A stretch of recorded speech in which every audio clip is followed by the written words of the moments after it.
Ooh, my Unite's kind of coming soon. I might have to back up here. They're away from their...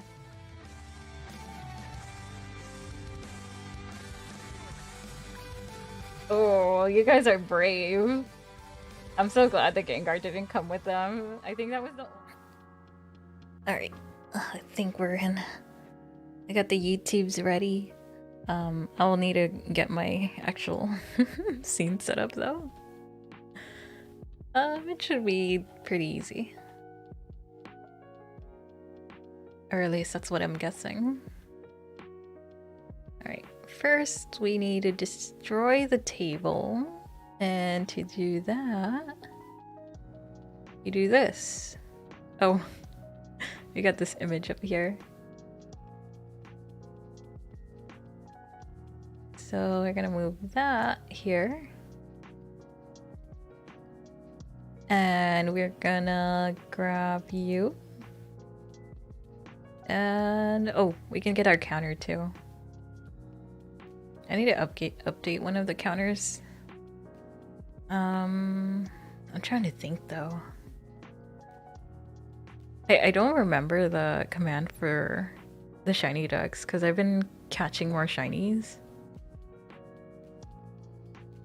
Was it pup? What does pup do? Hold it.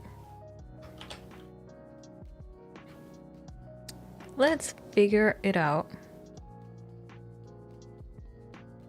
Okay, cool. That should be it. So I caught this Miracle. I caught 2 Rowlet.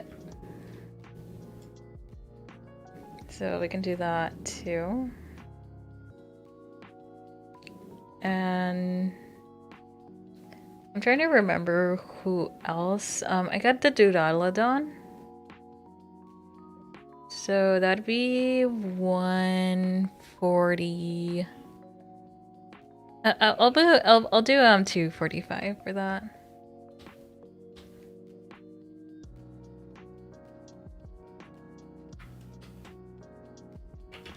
Counters, am I right or am I right?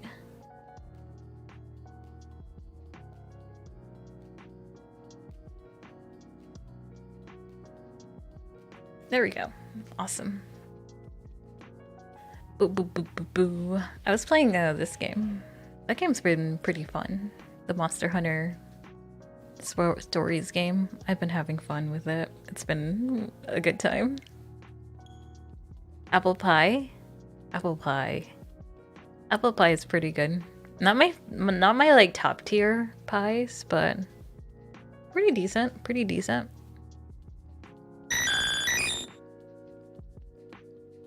It goes so well with vanilla ice cream. I'll give it that much. That is the big highlight there. What are your guys' favorite pie? Is it pizza pie? I also have a shiny Duraludon with the vigor mark just before the event ended. I still have the event active. I've been slogging so hard because I've been getting collabs and stuff together. And I also have to prepare for like some services for next week. So I haven't been getting a lot of time for that. Coconut cream pie, I just experienced like a few years ago. I prefer it. I prefer it compared to like. Usually they bring something heavier, but I'm also very much I have a coconut weakness. It's bad. Like I would do coconut water a lot. I decided not to buy anymore just because it's very expensive. I'm like, oh man.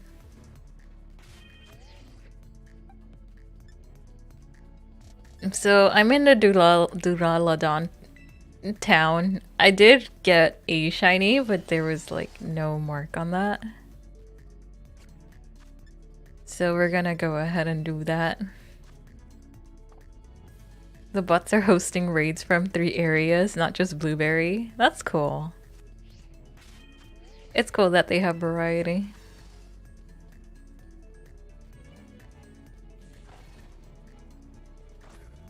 I haven't been doing bots because I am restricted to offline. I am stuck. I want the dragons, man.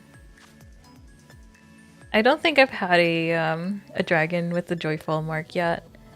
Oh, I actually didn't do the what's it called? The one that you find in Kitakami. At least not yet. I think we're gonna try... Should I try steel instead? Maybe I should try steel instead. But I have a chance to get like a shiny Flygon, which sounds really good to me. Or we could do the encounter. Maybe we'll do an encounter. We'll do something different here. I think with the encounter, steel encounter, we'll have to do 3 burgers. And, oh actually, I forgot about the cucumbers and stuff. We're gonna have a big burger town. We're going to Big Burger Town. Big Burger Town. The biggest burgerist of towns. Can I do salty and sweet? It's always weird with sweet. I'll probably use sweet when I need to... where I need to hatch eggs or something.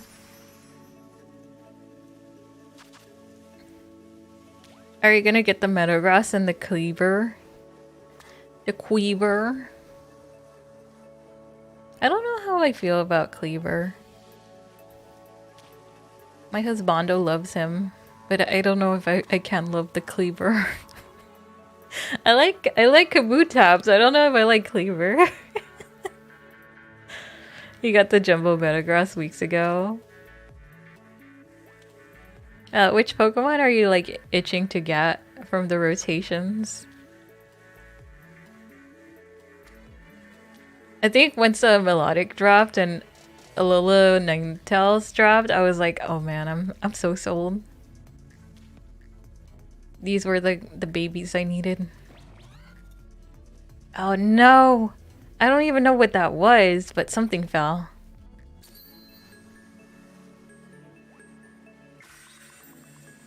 Well, I don't know for the terrarium. I know Snivy's not gonna be in the raids. I know that's gonna have to be an Outbreak raid for the future.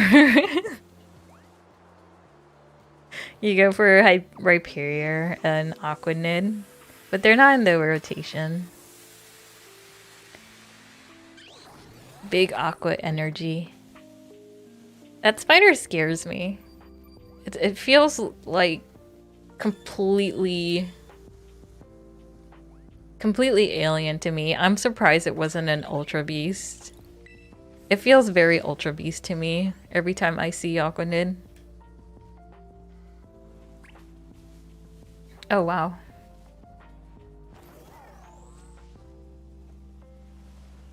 Do they spawn in the wild too? Let me see. Yeah, it doesn't look like it. Hey, Jancy.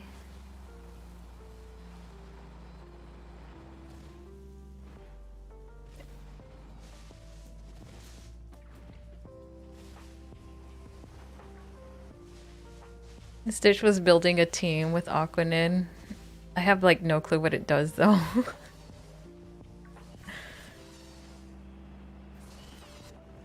There was a reason I was looking into Aquanid one time for a raid, but I completely forgot what it was. Oh no, it wasn't Aquanid. I was looking at the jellyfish, the Pringles jellyfish. Because they have access to some movesets with really good abilities. I was looking at the water absorb mostly. I remember that was a thing. Yeah, Jellicent. I don't think they ever made it back though. They were from Unova. I know that much. I usually called it the Pringle. The Pringle mascot. Mainly because of the male form. I like those chips. They're so good. They're not my everyday chips though. Yeah, they're not in game, unfortunately. I was like, well, I thought there was a chance, just because Unova and all that. But it seems like that was against me. It was against my favor.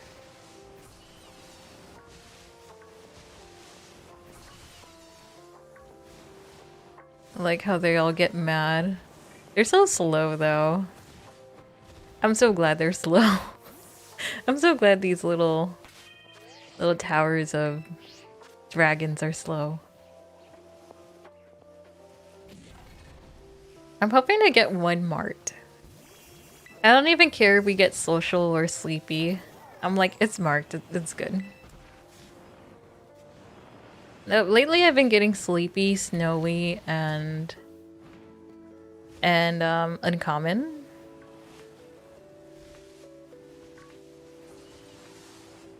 I went over to get some smeargles, and the mark I get was a snowy one, which is really funny. It seems like I get like more increased odds with that, with the polar biome.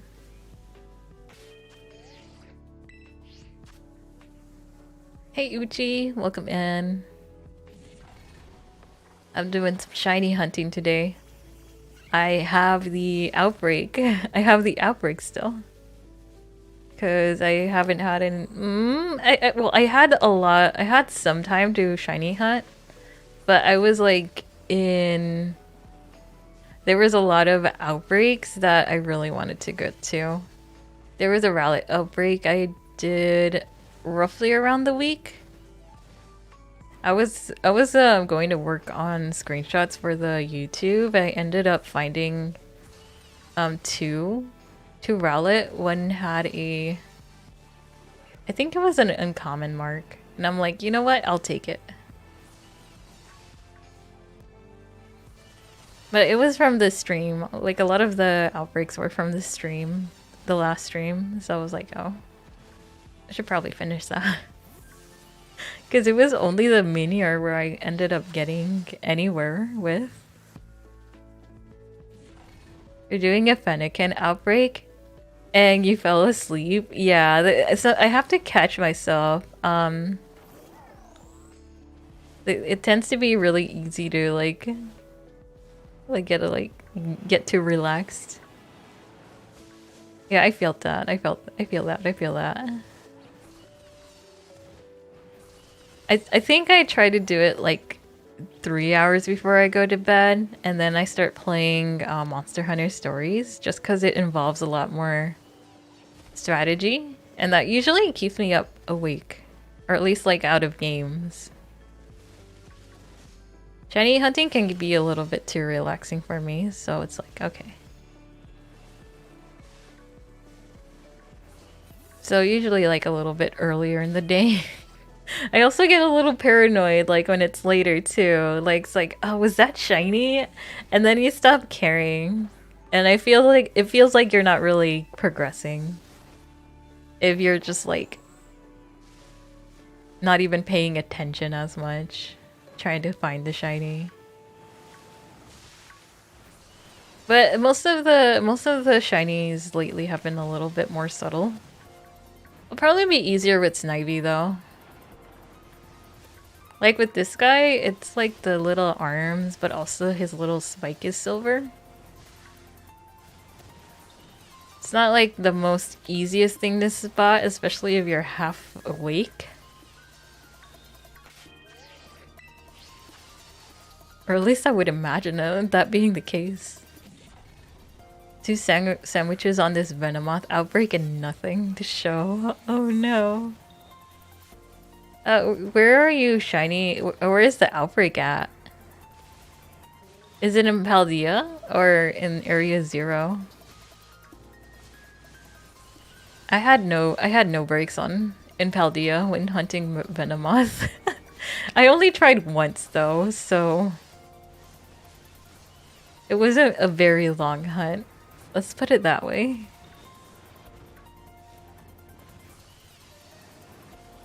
In the savannah. Oh, in the terrarium. Okay. At least it's not like a hilly area. I feel like the savannah and the coastal are probably like way more lax with the where they spawn Pokemon.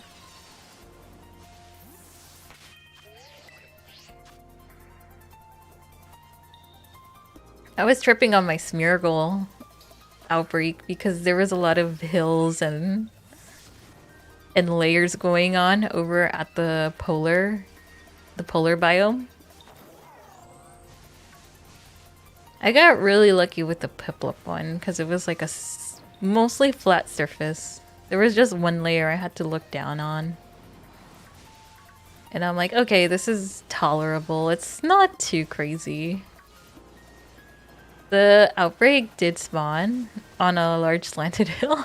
Oh no, that's even worse.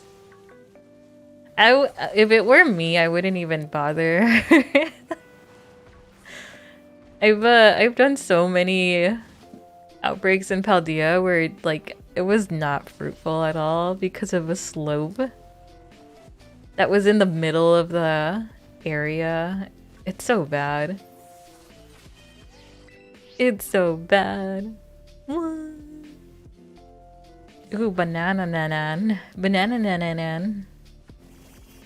Jetpack, are you okay? You didn't even say banana right. It's not a bad location. There's just a lot of Rhyhorn and Execute getting in the way. Oh, is this without the encounter sandwich? Maybe with poison encounter, you could probably get some luck. I really doubt that Execute's poison type. So I'll get rid of those. That's for sure. These guys look so cool. I love them. I'm gonna have to find a shiny Flygon one of these days. It's not part of the dragon outbreak, unfortunately. You're not one. Get out of here. You're finishing the Ravage. You're finishing the Ravage decks. The Scarlet decks. You're going back to Shining Pearl. Were you working on a legendary Pokemon in Shining Pearl, or were you going through the game still? Because last time you were working on Arceus and then something happened, I think. For the Palkia. Palkia's pretty cool. I ended up choosing Diaglo over Palkia from like the title legendary, so I just thought his like he sounded funny. He sounded very funny. He sounds like a very tiny horse or something. I also like his weird spikes on his back. I don't know what it is about it. I was like, I'm gonna choose the blue one. He looks like a dog, but not really. A very, very questionable dog. You have to like squint your eyes super hard though.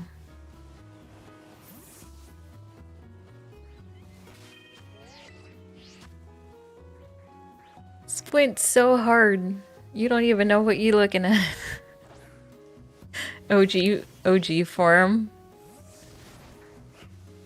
Better than Legend Arceus form. The Legend Arceus forms were very fascinating interpretations. I think from the Arceus forms that I saw, I think I like the Palkia one better. Just because it looks like a Digimon that I'd hang out with a lot. It was like literally a centaur. And that was like back then before I even know how to play the first game. He was my homie. I'm like, yeah, you look familiar. Yeah, it was literally a horse. He had no arms though, that was a choice. Centaurs usually keep their arms. Palkia, however, had the torso, but could not grow any more limbs after that. I guess because Arceus didn't have arms. Maybe that's why. It was just very silly. Because it very much looked like the centaur concept. I guess they were trying to go like artistic. Like there's statues without arms. There's that one. I don't remember what it's called.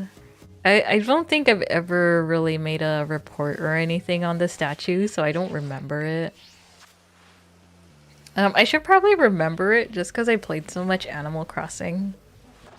Because they always do homages to existing statues and art pieces and things like that. But I remember it more if I like do a report on it.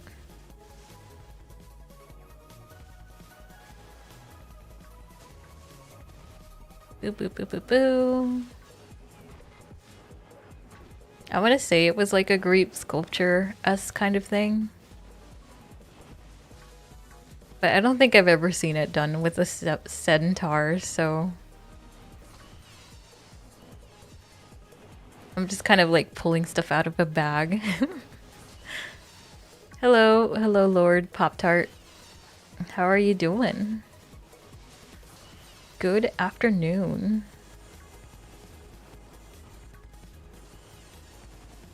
We're looking for a shiny boy here. I would imagine you'd... you know who it would be by now. I'm having fun. We're just chilling here. We're talking about the origin forms for the Legends Arceus. Which one did you prefer? Which one was the most tolerable to you? I think for me it was the Palkia. I want to say the Palkia was the one. I'm like, okay, yeah, that's fine. It's not perfect, but it's fine.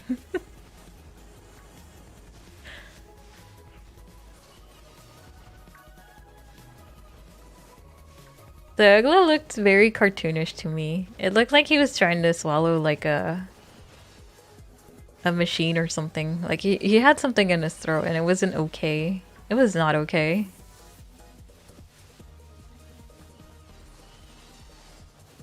He did not look okay.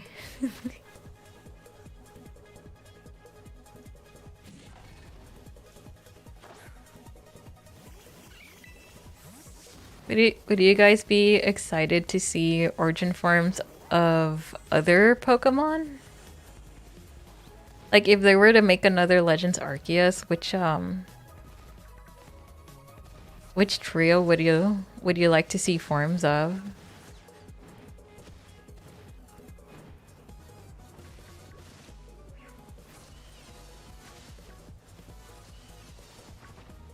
The boys. Oh, for some reason my chat's not working properly. You're not sure. Oh, there we go. You know, they did the second generation. It seems like we have some of the Unova trios going on.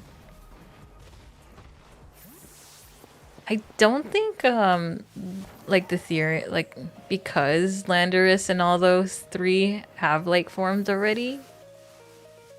I feel like it has to be a trio that doesn't have forms already.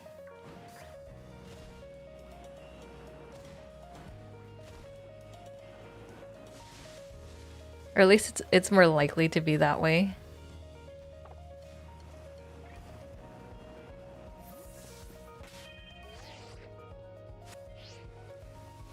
I'm trying to think. I don't know if I'd be like super down for like Mesprit Trio. I wouldn't be down for that. I'm trying to think what other trios exist. Like a lot of the legendary birds got their Galarian forms. And I'm like, who hasn't gotten love yet? I wonder what the 7-star or the 5-stars are cooking up next for the SV. The last one we got was Iron Bundle.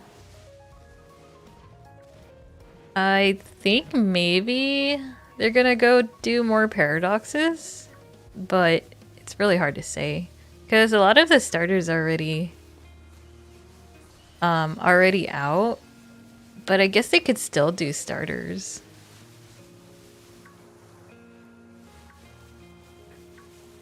I feel like going into the direction of legendaries might be more cool. If they want people to participate in them.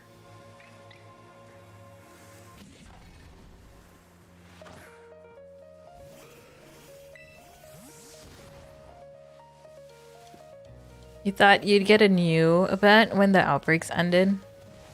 They never let up event raids for Sword and Shield. I think we might have something on Sunday. We haven't been getting them announced ahead of time, so maybe something on Sunday might happen, but I don't know for sure. We'll have to see ya and find out.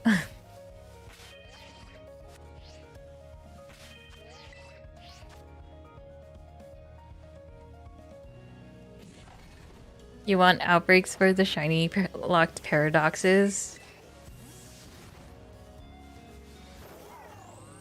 Yeah, it'll be interesting if they ended up doing shiny raids for the paradoxes too.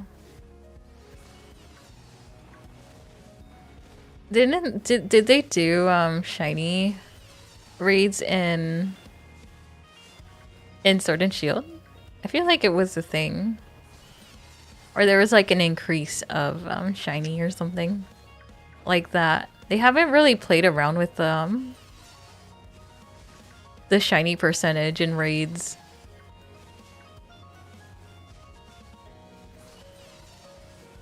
For whatever reason.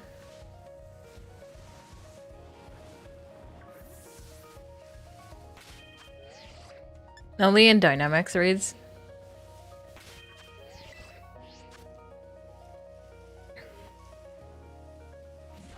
Yeah. The Goldango one was horrendous.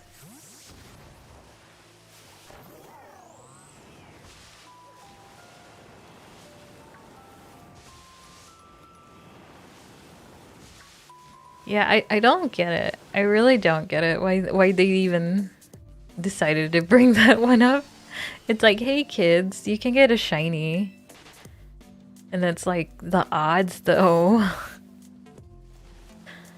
You need to have so much, you need to invest so much time if you were to get that like without any like bot assistance. It was terrible. It was so bad. I couldn't even believe it. Like the way they framed it too. It was a joke. Hey, Remoted. Hoi.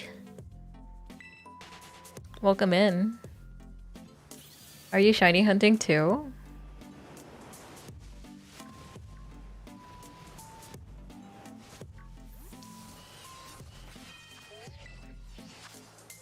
Put it a shiny Aurora raid. Put the shiny Aurora raids that were level 100 and uncatchable. What?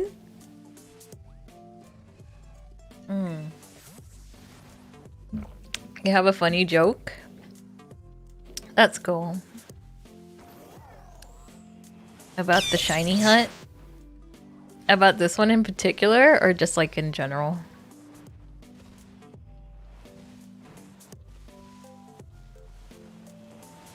They did that? That sounds like such a troll, what the heck?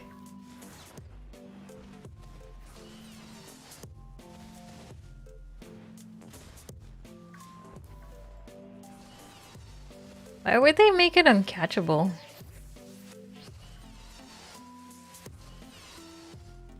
Oh, you're about to shiny hunt.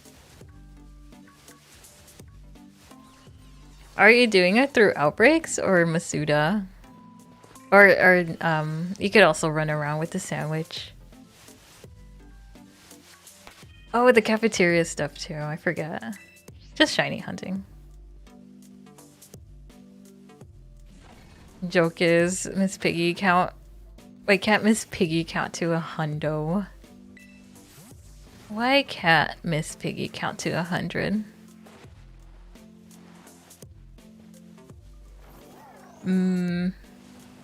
I got nothing. I want to say it was a Masuda joke, but I'm like, I don't know, man. Because of the odds.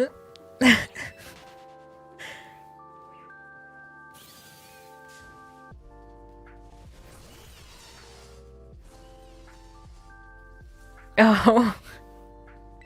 Rip. Kermit, why? I get it. I didn't watch a lot of Muppets though. But I knew they, I feel like everybody knew they had some kind of relationship. I didn't really know too much about it. It was really interesting because like I ended up getting a friend who was super into it, and I think way later on I watched some of their stuff. It was it was comedic gold. I was like, yeah, they definitely knew their their what's it called, skits.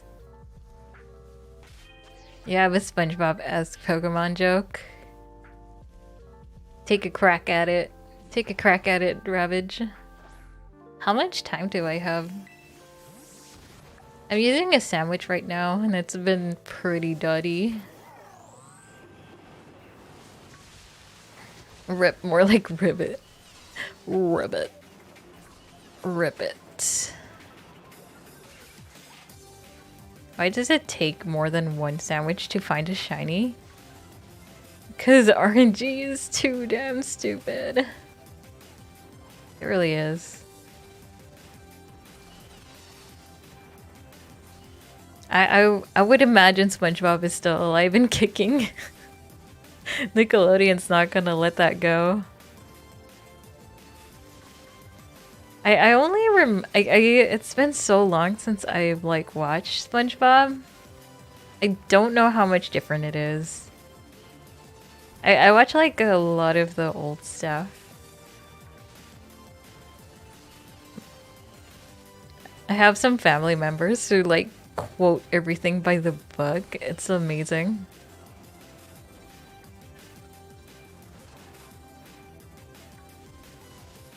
Hello, Cat Alley Cat. Welcome in. That joke was from the squirrel jokes. Noted.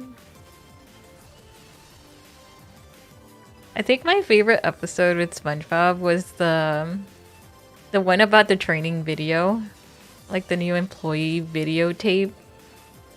That one was my favorite. That one was super good. Sounds like a lot of hoopla to me.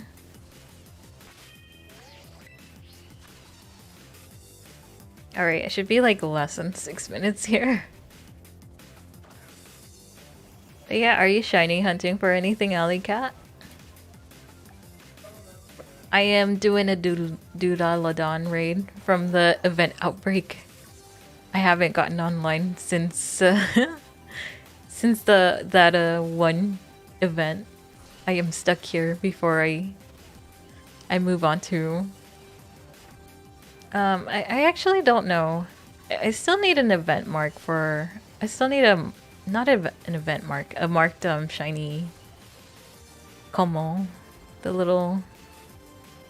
The little armored dragon. I think that's one. Is that one? It looks silver. Or maybe it didn't. No, that was red. It was reflecting. The light was reflecting, so I got confused.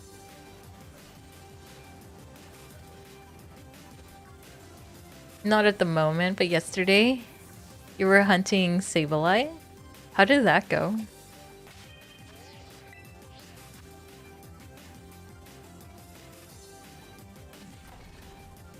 I ended up shiny hunting Smeargle.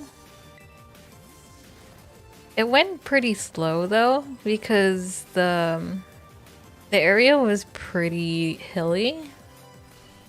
So I had to go like in circles and try to figure out where they were spawning, because they never spawned on the hill. They're spawning around it, so the line of sight was pretty bad. I'm like, well, I guess that's the game.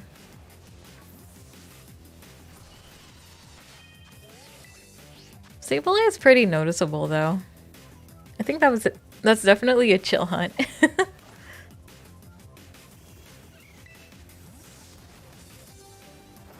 I have yet to do that hunt, but I have seen shiny Sableye because I got gifted one. I'm like, oh, that's pretty cool.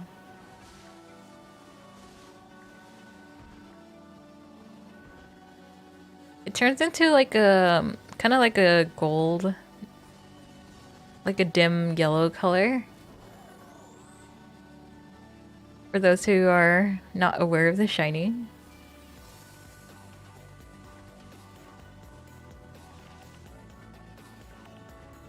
I started off the hunt on Wednesday. Nothing came after 2 shiny sandwiches.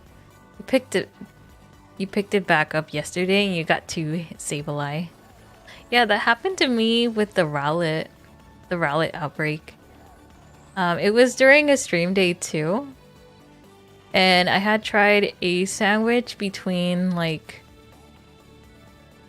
3 different outbreaks.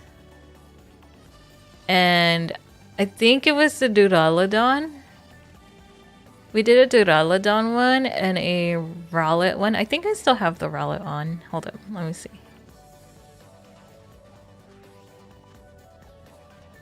I had a Rowlet one over here. And the Smeargle one and the Duraludon, and they all didn't really get me anywhere. And I decided to KO some Minior. And that was like the only shiny I got on stream. Which is also very hectic to try to catch. I was having such a hard time. But I think it's here somewhere. I think this, what is this? Oh, this is the Piplup. I got a Blizzard Piplup. This one is last. I was taking screenshots here. Oh, here we are. I had to think really hard about Minior, just because they like to explode. And we were working on our Golduck, and man, I was having such a hard time trying to catch this guy. Would it be like that sometimes? I'm really glad you ended up getting 2 though.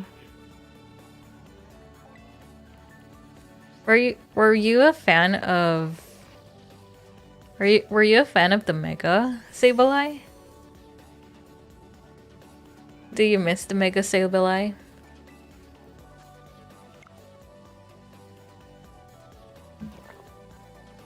Oh, I was taking some pictures for the thumbnail too. For the YouTube. A lot of Rowlet pictures.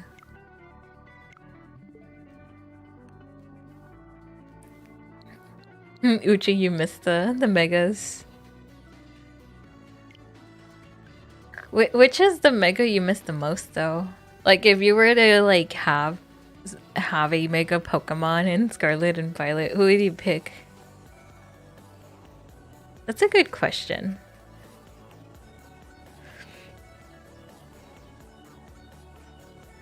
You're so used to Mega Mawile over Sableye. Mawile for sure.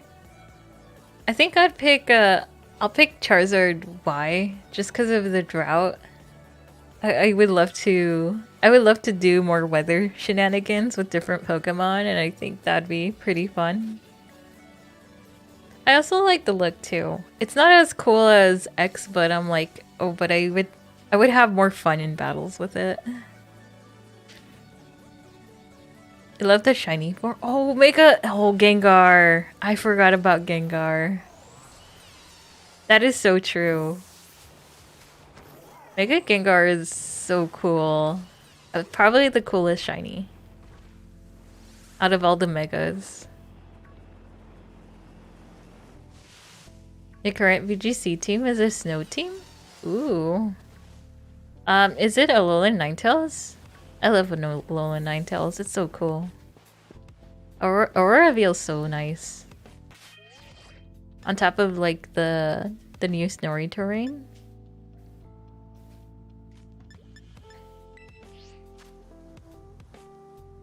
Heck yeah, let's go. You wish they would bring it back one day. One can hope. One can hope. I kind of have hopium because it's megas are in Pokemon Go now. It has to happen. It has to happen one day. I have no clue how they're gonna reintroduce it though. I'd be happy if they ended up adding it for like some kind of spin-off game, like a Legends game. I think I'd be down for that. That sounds really fun.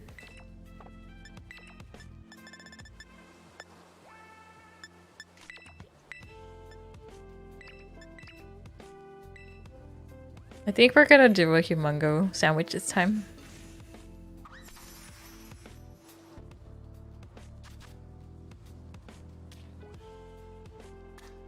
We don't have Absol in the DLC, right? Yeah, I don't think so. Absol's Mega's pretty cool too. I like it. I fought one during a draft team and I completely forgot it had Magic Bounce, and I ended up giving them the win so hard because of that. And I was fighting my opponent. It was so embarrassing. The team we're using is Ninetales, Alolan Ninetales Iron Bundle, Sableye, Chanpal, Metagross, and Dragapult. 4 out of the 6 are shiny. Nice. I feel like even if we can get shiny Chanpal, I wouldn't get it shiny. It's already good enough regular. It ends up looking like mud or something.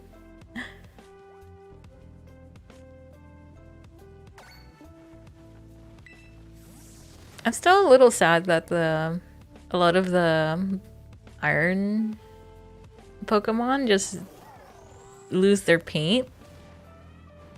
I feel like they need to be more colorful for the chrome to actually work well. So, like, every time I see a shiny one, it just feels like... It feels a bit lazy. It feels very lazy, honestly. Like, oh, they could have done so much with this.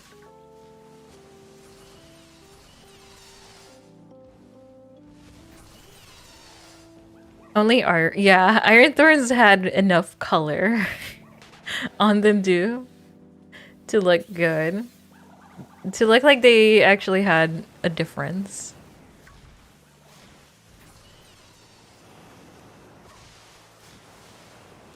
Which is very perplexing.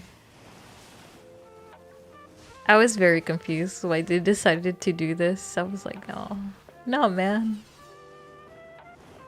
The contrast is lacking.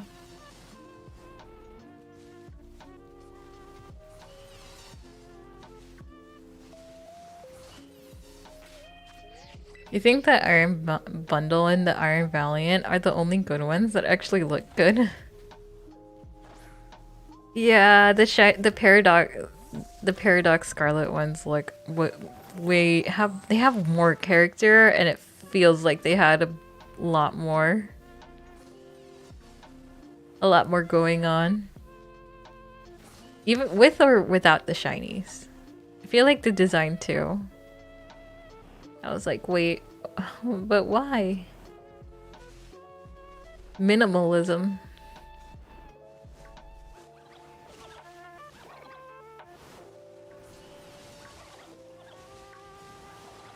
You thought Iron Bundle was one of the weaker choices with Chrome Shinies because it lost a lot of detail?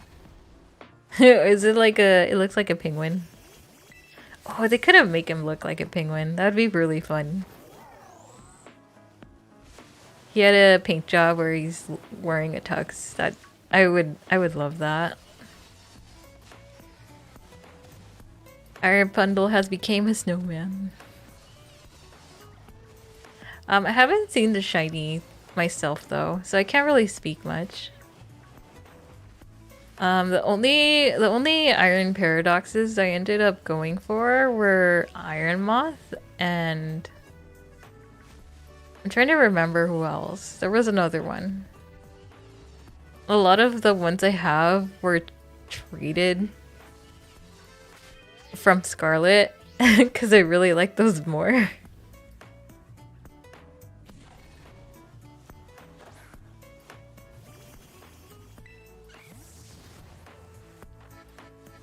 100% accuracy Blizzard is very scary.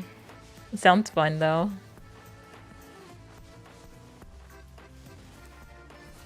Blizzard hitting hard in all directions. Do you freeze people often with the team? I'll feel bad for your opponents, but freezing sounds pretty fun if you're the person freezing.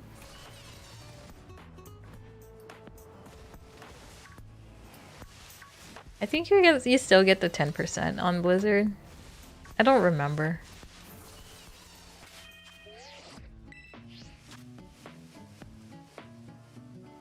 The future Paradox shinies should have their lights change color. Oh yeah, the LEDs. That'd be really cool. Oh, what would be even better is if we had the option to personalize it. That'd be really fun too. I'll probably make up for like the lack of design work. Like, you know how people customize their computers and you can change the LED settings to certain colors. So they'll start rotating colors. I think that would be really fun to see.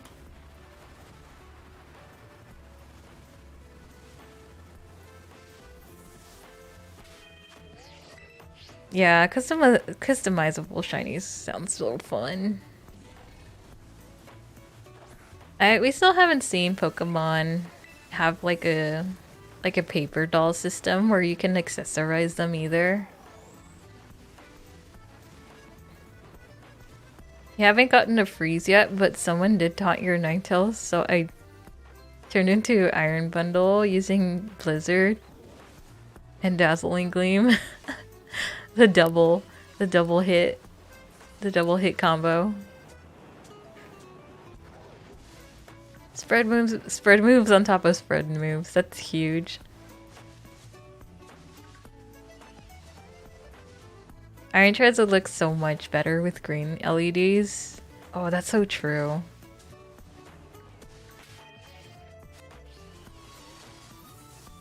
Would you go for lime green or like more of a blue green?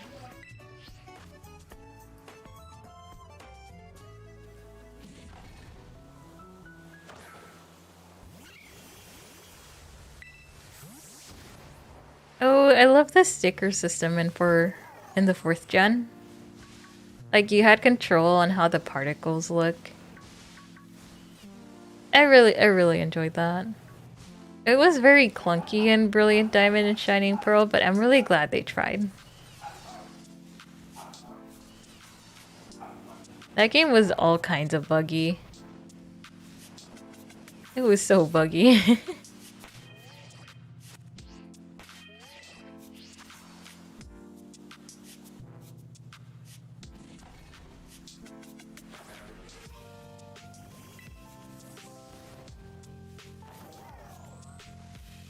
Yeah, Brilliant Diamond and Shining Pearl was an experience. I think the only like good times I had was when I first went in the underground, mostly for nostalgic reasons. And I really liked exploring around the new little places and catching all kinds of Pokemon. That was really fun. But like I feel like progressing through the story was such a slog. And the style and like the direction where they took the story with those models made it really hard to pique interest. Yeah, it was really hard to pique interest in that. Especially when you saw Cyrus's model. It looked hilarious, but I'm like, what is this?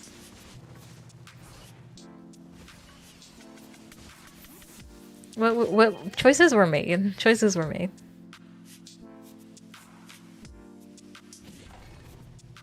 That would be, yeah, that would probably make a better. It would make the fans more happier. Virtual Console Platinum sounds pretty big. Still no, what's it called? Still no Battle Tower. I wonder if they decided to just stop with them. Well, didn't no, Sword and Shield had a tower though. This is a shiny one. Yep. We found him. Oh, Distortion. Distortion World. That sounds fun. Aw, it doesn't have a mark though.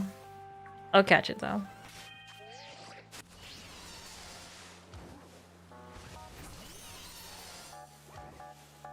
I kind of want it to have the battle tower be like a thing to pass the time with somebody. Like you have a multiplayer function, and then you just like duke it out there.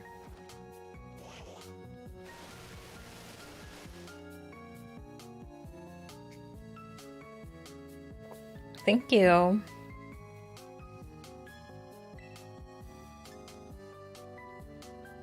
I did do the yawn first, right?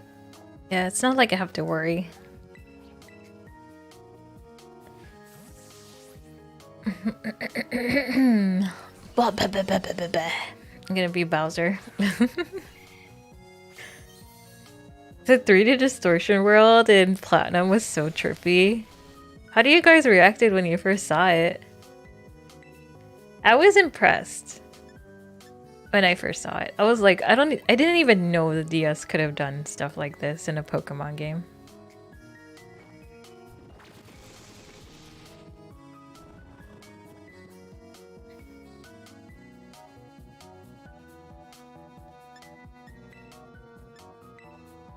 You're missing the Battle Frontier?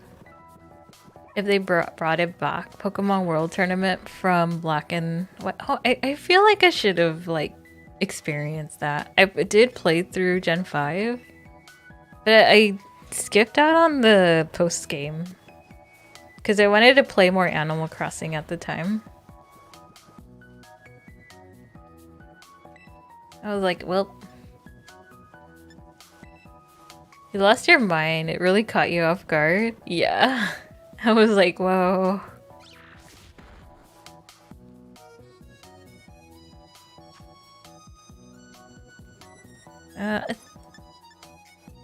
I'll catch this one in a netball for the evolution.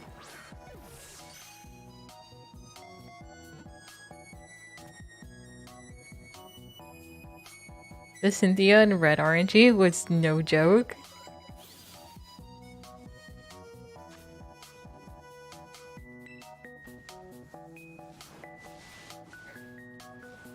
Oop. I was gonna run over the Flygon. We still have quite a bit of time in our sandwich, so it's all good here.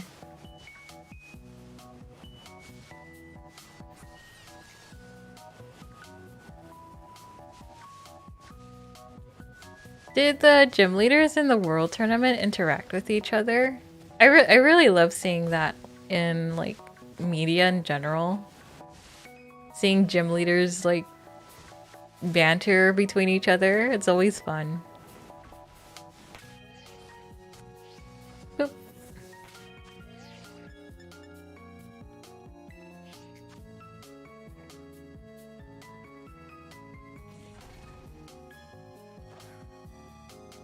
Cynthia and Red were terrifying. That's good. I'm glad they were. They have their presence. It was just scary. Did you ended up making a whole team against it, or was it like you brought around your first party? Like no EV training or anything?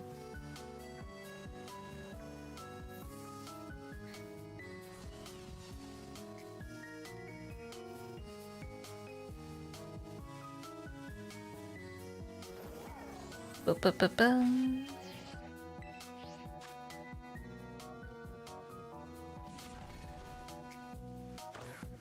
Balls. We tried bringing teams from old games first, but everything in Pokemon World Tournament was competitive level. Good IVs, good natures, and things like that. Oh wow. Yeah, that is one more. That is very much more serious then. That's pretty cool though. I didn't realize.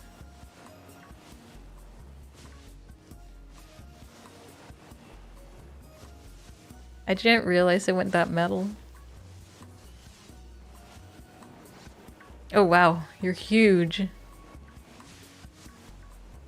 There was like a tiny Doodalodon and a big one spawned in front of it.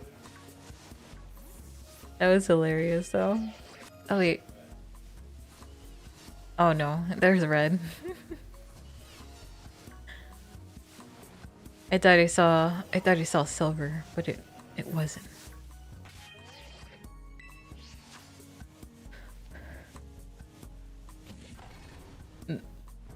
The funny thing is that the most interesting member of your team is your Metagross that is actually shiny Metagross from the pre-order of Omega Ruby and Sapphire.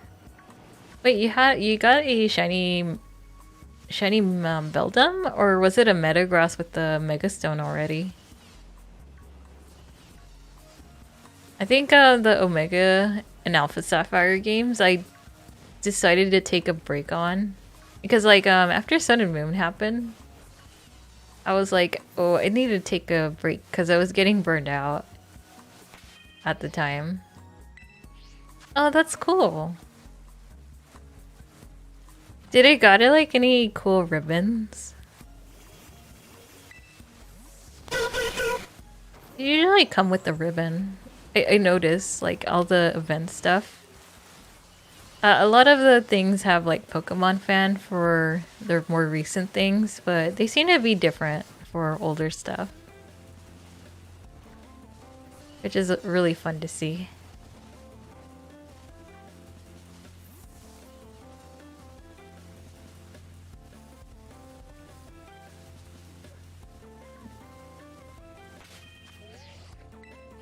It came with the Premier Ball, and it has Pokemon Fan.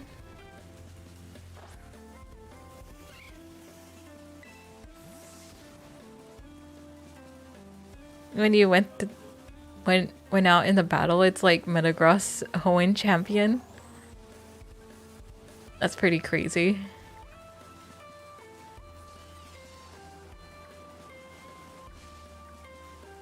Yeah, that's really cool. Cool stuff. I have a few event Mews. I have have a few from the Gen 3 island.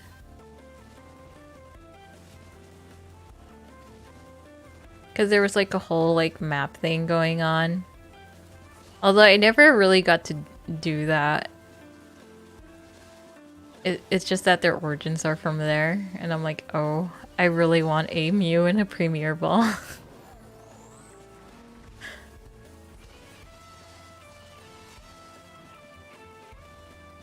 And I found somebody who was obliged to trade. Boop.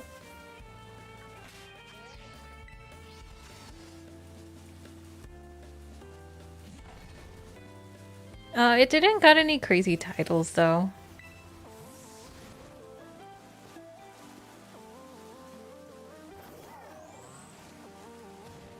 I was mostly for the Pokeball.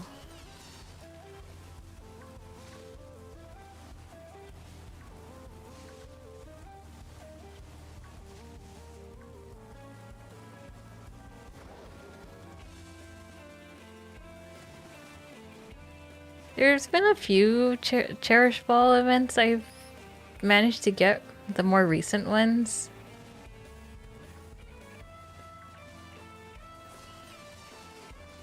The GameStop with the Mimikyu. I thought I lost a card. Like we went over to the GameStop and we were buying. I think we had to buy Mario Kart for somebody. And I was like, oh yeah, I forgot. There's that thing going on during October. And because we had to move furniture for her birthday, I thought I lost it. Eventually I found it like on the side of a bunch of sweaters. So I was like, okay. Not all is lost. Because it was like a little scratch card too.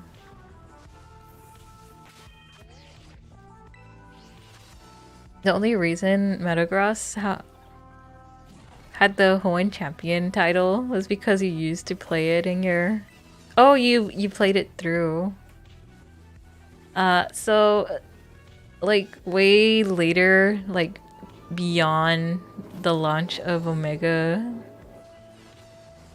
Ruby and Sapphire, my brother-in-law, like he didn't want it to play the game, so he gave it to me just because I used to play a lot of Pokemon games and I was getting back into it, and I decided to do a blind Nuzlocke, and I got trashed by Steven because I forgot about Mega Pokemon. I don't remember what kind of team I brought though. I just remember once the Mega Metagross went out, I was done for.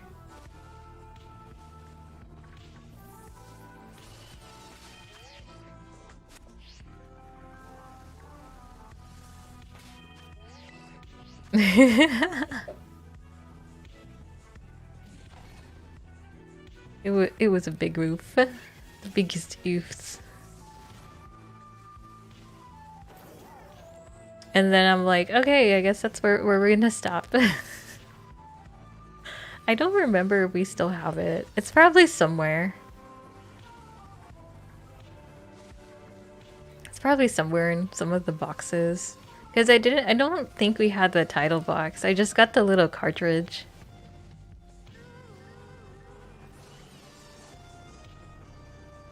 You're debating if you want to do BBQs right now. I need to upgrade one more biome.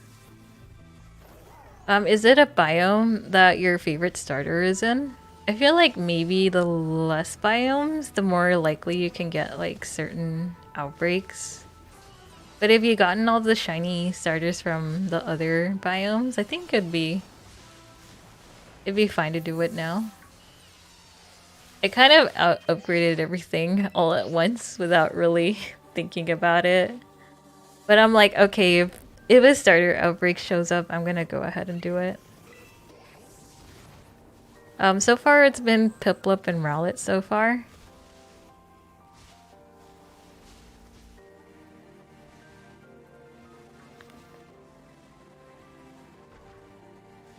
The first starter you're hunting is Poplio. Poplio. I saw a thing on Twitter. They were doing like a who's the most best starter, and the Poplio line ended up winning. I was very surprised it wasn't Charizard. But I think that's Twitter for you. And Chikorita. Chikorita has a really fun shiny. It feels so different. It feels so different compared to all the plant shinies.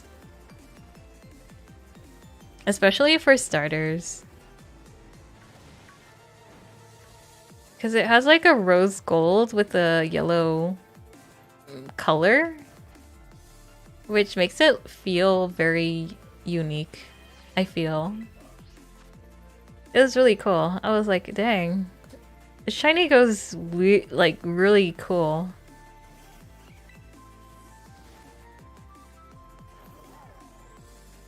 It gives me like vibes from like vintage paintings, I guess.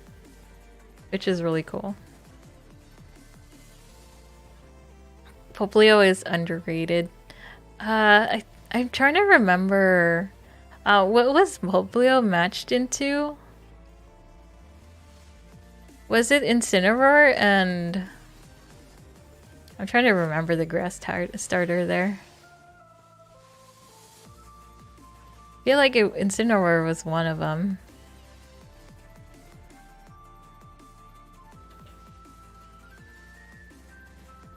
Oh, okay, and Rowlet. I ended up going Rowlet. He was too round. The boy was too round, and I'm like, oh man, this guy's too round. I need to pick him. Also, the last evolution looked really cool to me.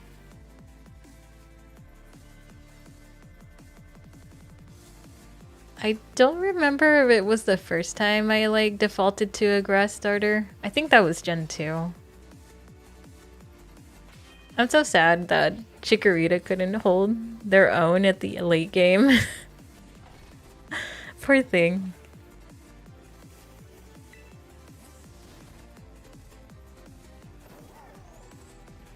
Gen 2 had like very questionable movesets. It was not okay. I do remember that much.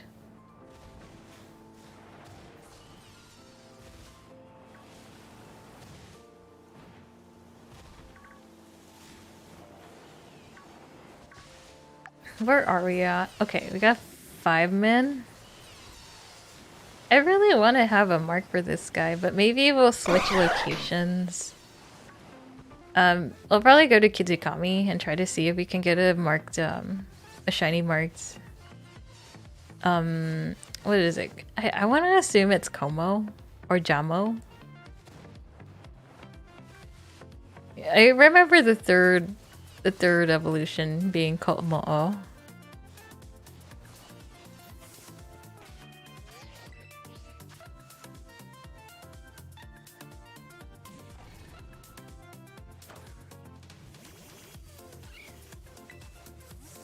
First of all, hello.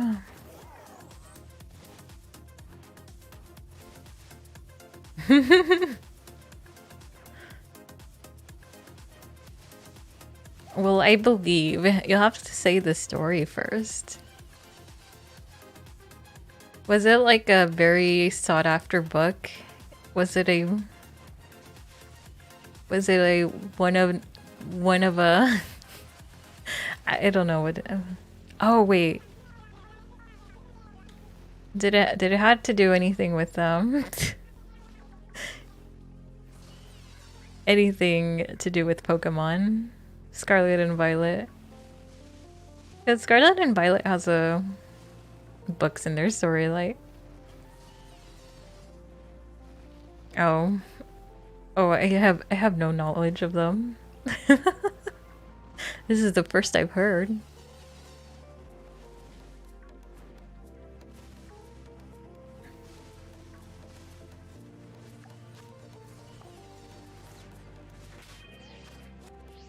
Boop.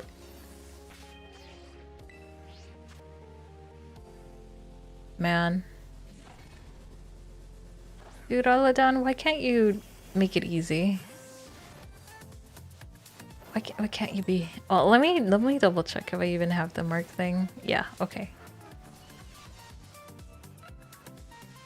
I was getting a little concerned. I bugged my game somehow, and I couldn't even like muster any marks. You never know, you never know.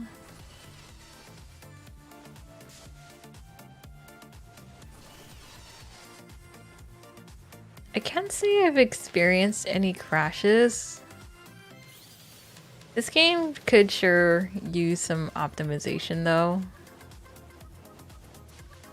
But I wouldn't say it's like crash buggy anymore. But I could be wrong.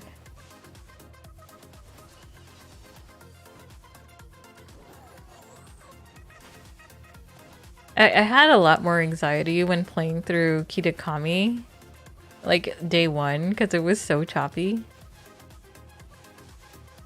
The game would freeze, and I was like, no, this is not how it's supposed to be.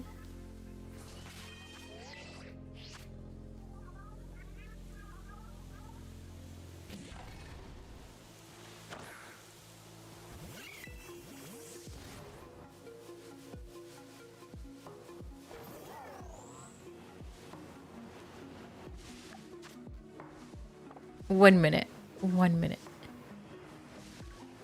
Then we'll shift outbreaks.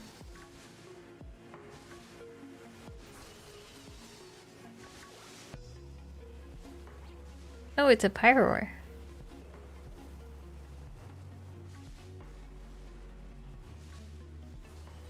I feel like a lot of the cat Pokemon really have a hard time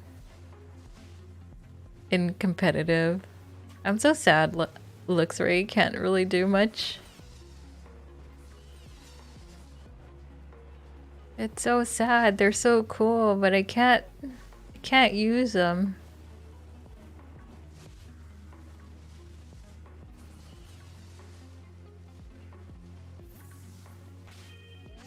Wait, is that one up here?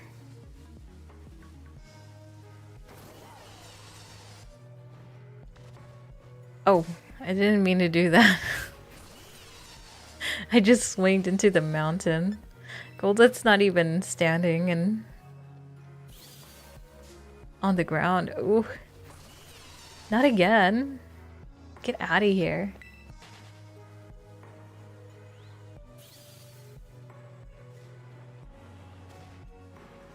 Oh, this is a good book. You remember you took it from your sister. I haven't read like man, it's been so long since I've read anything just cuz like I've only did reading when it was like a school assignment or something like that. Like when I do read, it's mostly articles off the internet. Nothing more, nothing less. But I did enjoy some fiction, some science fiction. It was mostly detective stories that I ended up like reading up on. I don't even remember the book's name though. Then eventually I ended up going into a manga binge. Blah. I was gonna say bridge.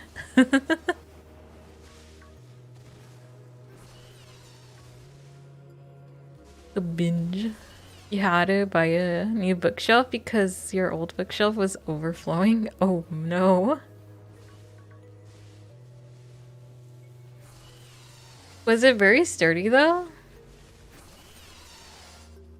Hopefully it was, because I've seen some bookshelves that were like those cheap ones that you would find in a Walmart or something. Sounds like a real bookshelf.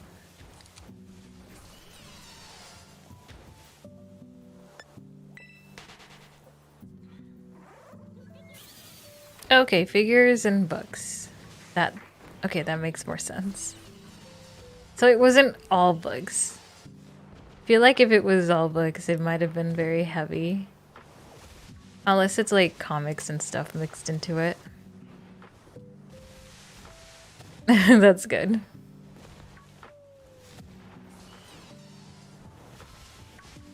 Because I've seen some of the shelves over at the desk and shelves over at Walmart, and they're pretty much like almost plywood level. I'm pretty sure some parts are plywood. They get a little... They definitely get dented very easy. Oh.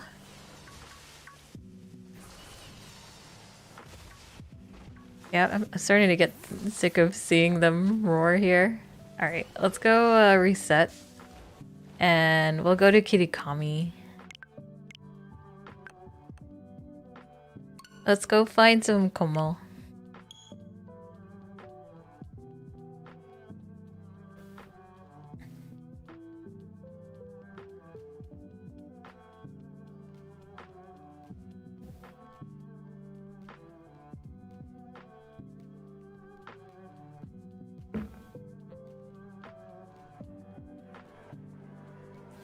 Nice.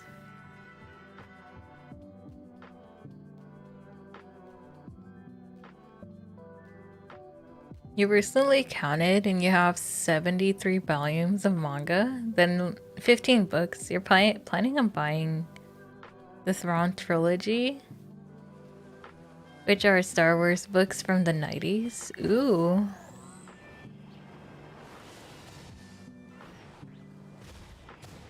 Oh, did I not catch you? Oh, I saved and I decided not to catch them. Okay.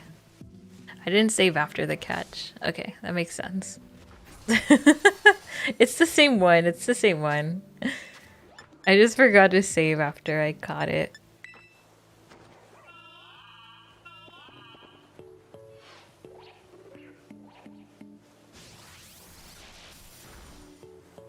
But yeah, that is quite the collection.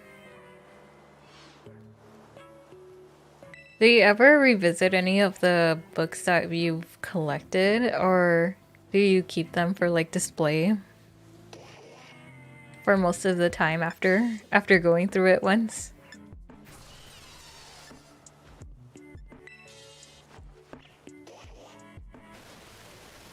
Hey Lycos, welcome in. Your friends know you like to read and he bought you Barnes and Noble's gift cards. Oh, nice. I've been there a few times. It's been really hard to like actually get to one that's open. I feel like they end up closing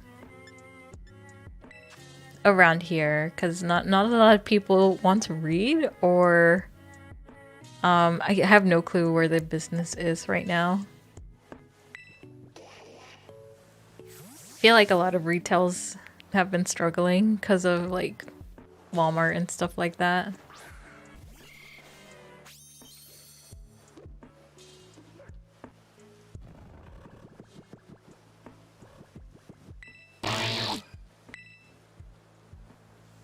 Currently rereading Percy in the Jackson series. As far as manga, you don't reread them. You do plan on collecting One Piece though? That sounds like a good time. I know it's a lot less time than watching the anime. Did you watch through the whole anime even though you read the manga on some animes?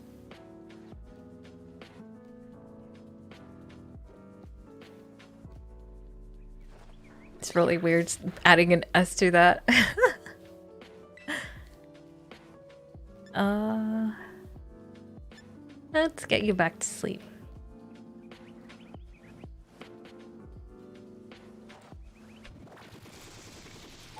I'm gonna move to another outbreak after I recatch this guy here. Boop.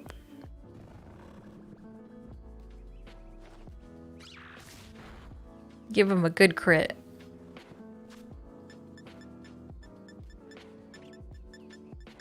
Oh, here we go.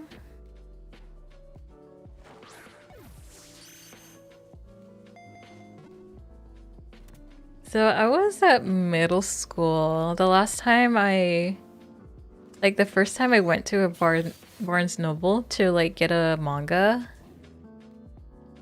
it was so different. Like the anime and manga landscape was so different back then. It felt so niche.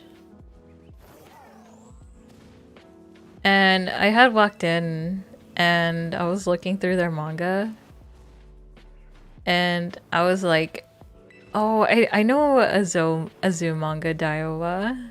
So I got that one as my first manga.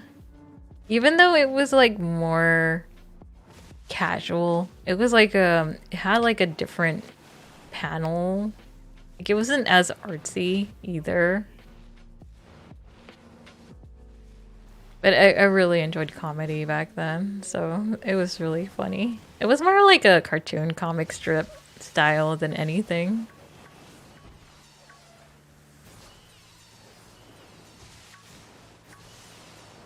Death Note came later. I think I ended up reading Death Note through I think it was middle school.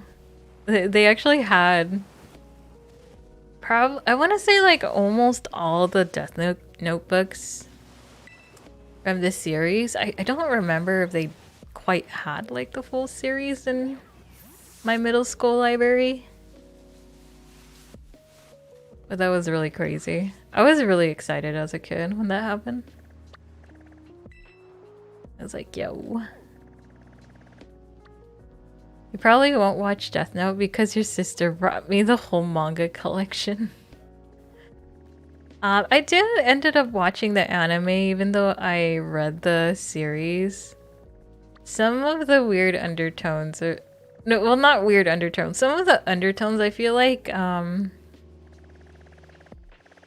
just like popped out. But I don't remember if they ended up like being very accurate with each other.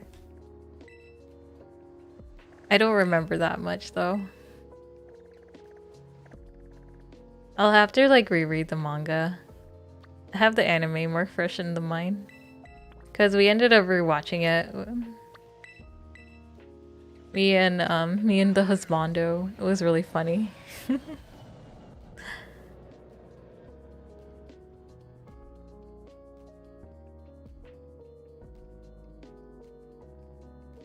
I was like, I think a lot of the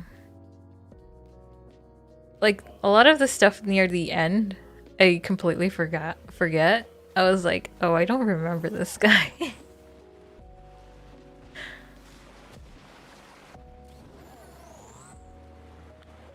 But a lot of the first series, like him against L, was like very, very core memory-esque, I guess. I think I might just try to KO all the little guys here, the Jangmo-o. And then see if we can get the pink one from there.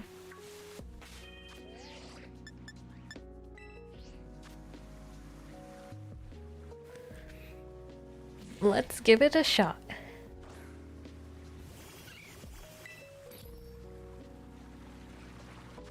Oh, it's so crazy.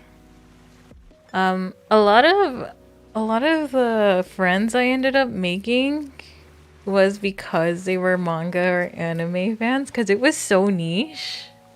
And you didn't have a lot of people to talk about it. And funny thing, everybody was in the art class too. It was hilarious. I need to get some water. I'm gonna go do a picture thing. Welcome back. Welcome back, Ravage. I wanted to see a change of scenery, so we're gonna go ahead and do Jangmao. And see if we can get a mark there.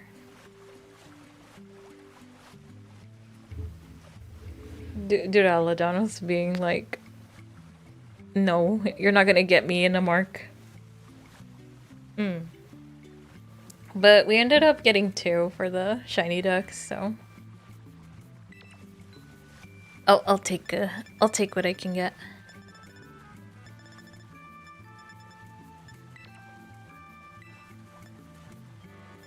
Did you ended up getting some food?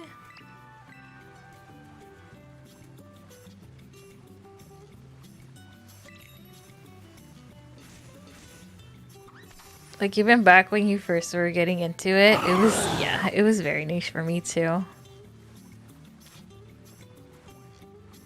I think like the big thing in my school was Full Metal Alchemist. This was like way before Brotherhood too. So I have that anime more of a core memory.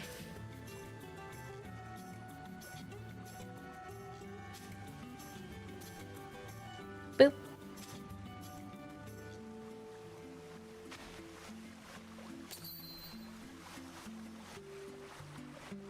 You were about to fight your coworker when you said One Piece was mid. Oh no. Wait, even after watching all of One Piece, or were they just like, oh, it's too long? That's hilarious.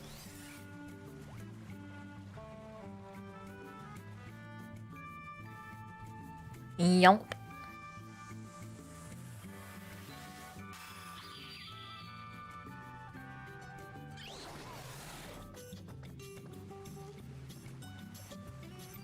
What do you think of the One Piece show? Did you decided to skip out on that or nah?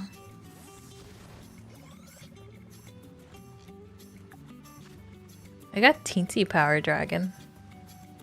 Okay, I wasn't intending that, but that's pretty cool. Yeah, they had a One Piece live action on Netflix. I think they're gonna renew the season.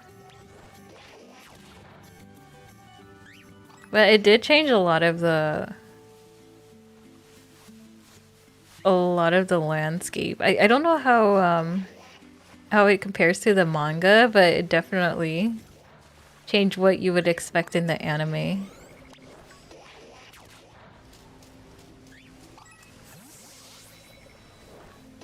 Boop.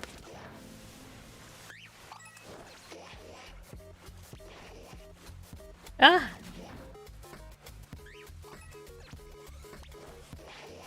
These guys attack you, don't they? I gotta be a little careful.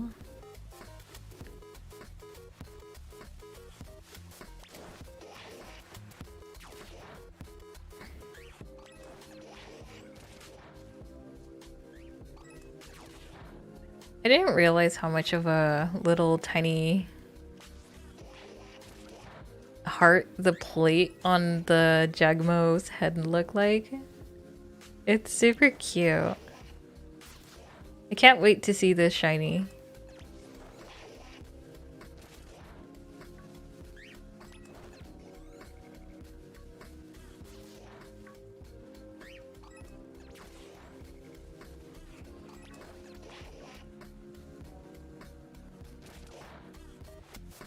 You liked it? Some of the things were changed mostly because of the medium.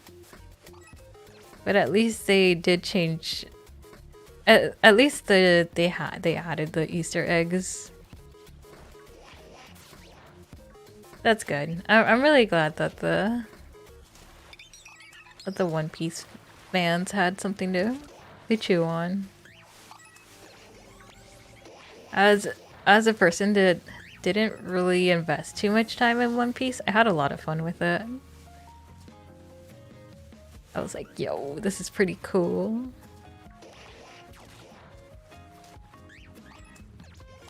The art direction was really crazy. Like the scenes and stuff and how they built the boat. I think I was very impressed with that.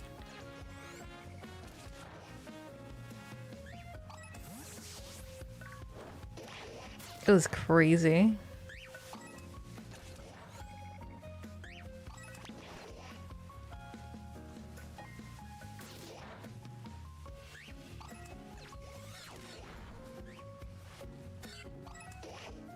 Destroy them all. No, no, Pupper, no! I'm not the mailman.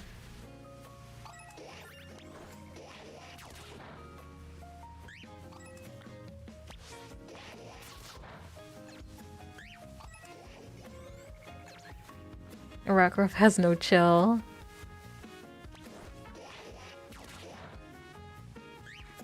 I feel kind of lucky that I never really gotten destroyed by a doggo.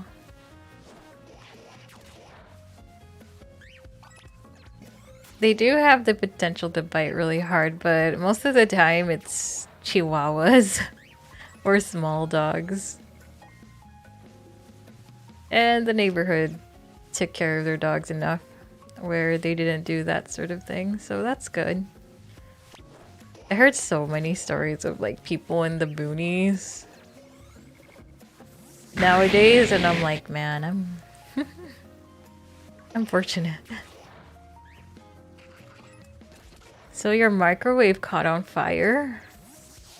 Did it set the house on fire, or did you dispose of the fire before that happened? That's scary. Made popcorn and the side of the inside just burst out in flames? That's crazy. Was it an old microwave?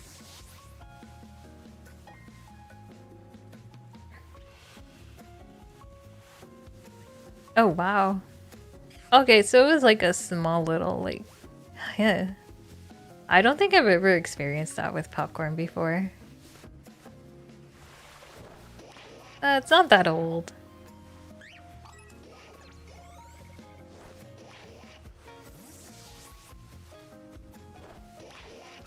That popcorn was actually gunpowder. What the heck? Welcome in, Code Bruce. Have you ever set the microwave on fire, Code Bruce? I've actually made the microwave spark a few times because of accidentally putting metal in there. But I always had like really fast reflexes before it destroyed the microwave itself. Most of the time it was works. I think one time it was foil. You had? Oh no.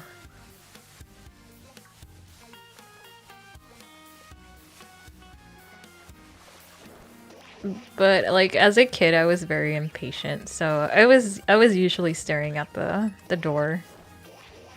So I would open it right away. You're trying to cook popcorn and you kept forgetting about leaving about it and you were leaving the house at the time? Oh yeah, we were talking about the popcorn. Hello, person turquoise waving.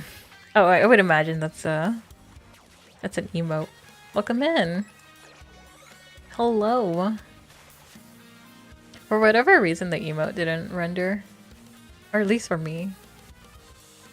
But hello. We are doing some outbreaks. We did some Duraludon, hoping I can get a shiny marked, but we did get a shiny though. Then after a few dud sandwiches, I was like, okay, we're gonna fight the Jogmos and see if we can get one shiny.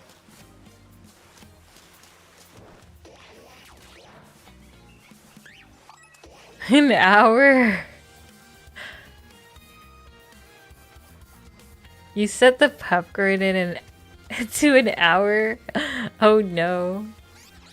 Did you like assumed it was 1 minute? I think I've done that with oven timers, but I normally add another timer on my phone. Because I'm like, well, ovens are bigger. I don't bake very much either, so...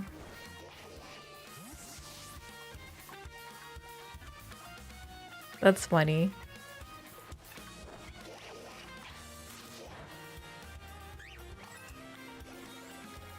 Oh, okay. It seems like Restream's just not good at YouTube emotes.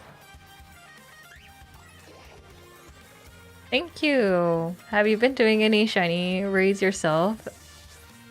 Ava Creamy? Oh, I caught a lot of Milceries. Now I know how the shiny all creamy looks. It's so cute. I only managed to get one marked one though.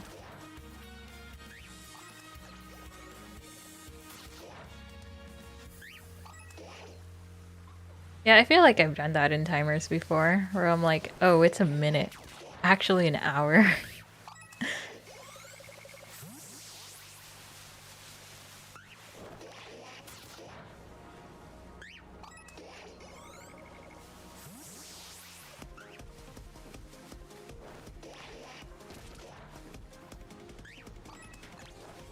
I do some weird stuff to my popcorn. Like if I do have the mood for soggy popcorn, I would put lemon and hot sauce on it.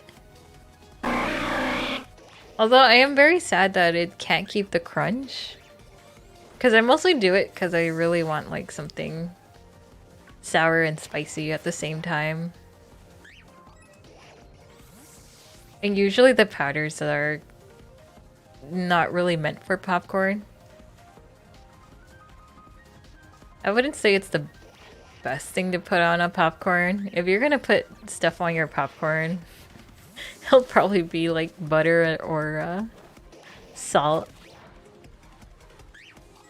That's usually the standard. Also the cheese powder. I like the cheese powder.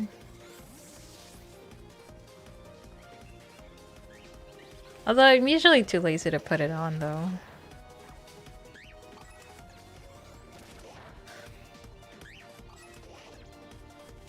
The only shinies you need are the total dial line and the Fennekin line, and you're done. Like, are you speaking from like your whole shiny decks, or are you collecting your favorites? Alright. Seems like this Outbreak is still kicking somehow, and I don't see anybody. Let's go to another location.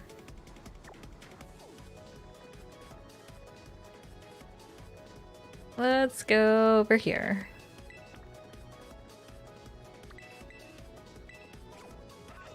Same goes to Cranidos too. That will probably be your next hunt on Scarlet. I like how pink Cranidos is. If you see the shiny, it's like... I assumed it was like blood red, but it actually looks more pink. I wasn't expecting it.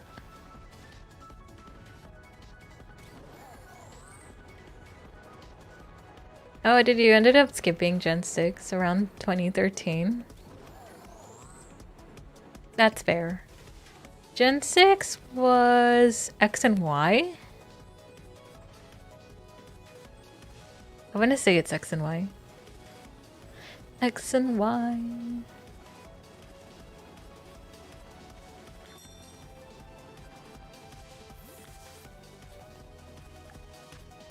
I have a teensy dragon, so they're all gonna be teeny tiny.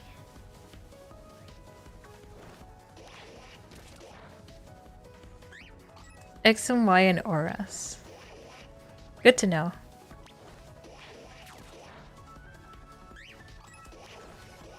I ended up taking hiatus. I think it was post post Gen 7. Like once they announced Moon, I played through Moon and then I got very I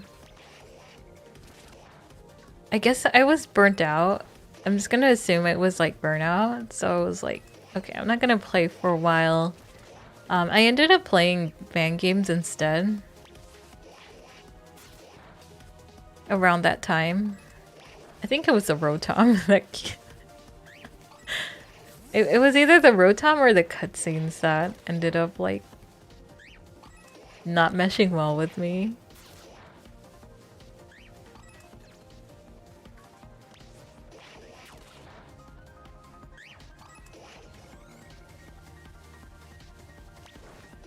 And I'm trying to remember when I came back. I think it was like Brilliant Diamond and Shining Pearl.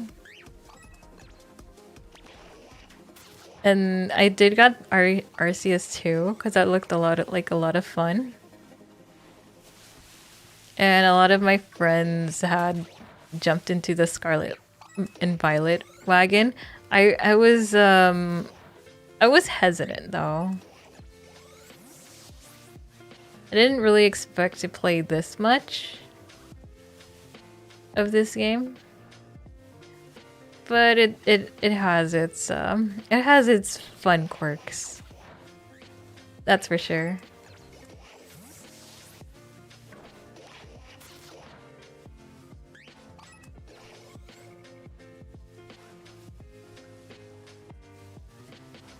Somehow Gen 8 took your attention. I skipped on Sword and Shield too. I think the whole like drama with the graphics made me unsure. Also, it weirded me out how they had so much scenes where they tried to lip sync the characters and there was no voice acting. You see a lot of this in Gen 9 too. It's very strange to me.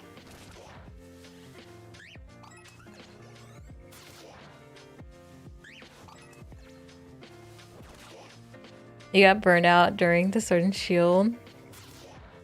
While you stopped playing, you played a Legends Arceus and Brilliant Diamond really late. But Scarlet and Violet brought you back and got me into VGC.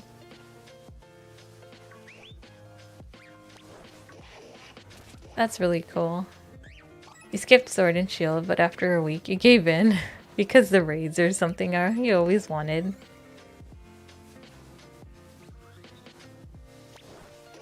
I didn't know I wanted raids. Like I had like no clue. I thought the mechanic was interesting. I think what happened for Sword and Shield, it was the gimmick where I was like unsure about too. Like it didn't really sold me. So I was very hesitant because of like the logic. I think it was the logic of it. I was like, I don't know. How does this work? Why is Sword and Shield not a dystopian looking place? Because they got all the kaijus going on.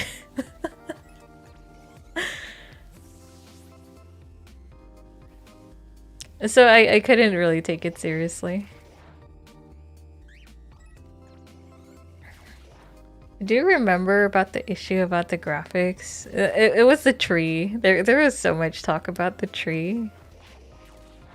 It's very hilarious seeing about it now. And then you look at this game.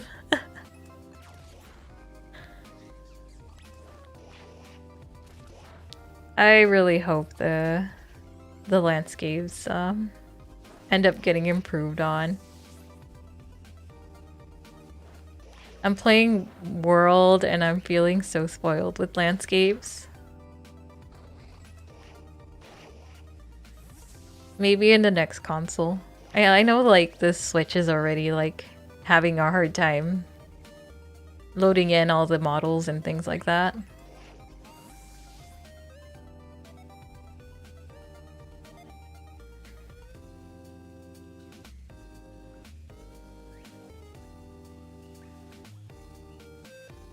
Was that everybody?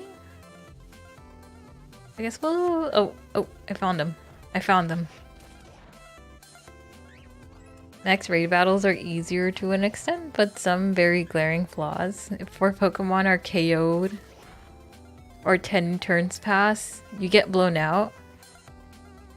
And the AI would count to those KOs. Oh. So if you didn't have anyone to play, it sounded like it was really hard to get successful runs. Oh, that's crazy.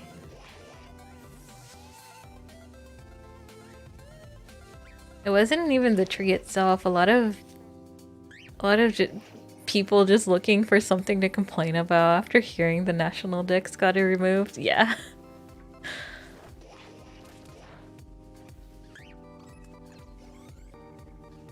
That is very fair. But that was Mewtwo and Aurora.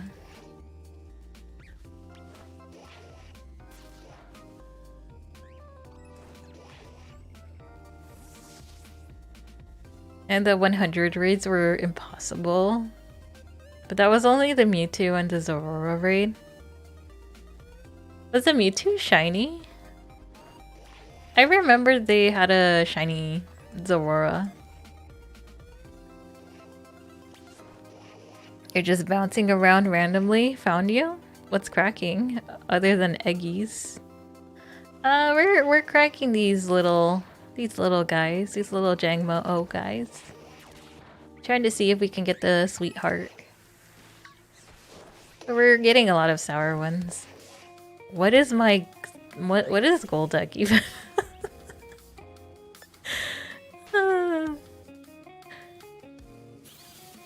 There is a meme about Solrock using cosmic power.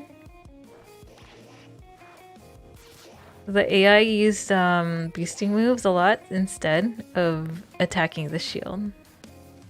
It sounds like all slow bro players without the stored power, I would imagine.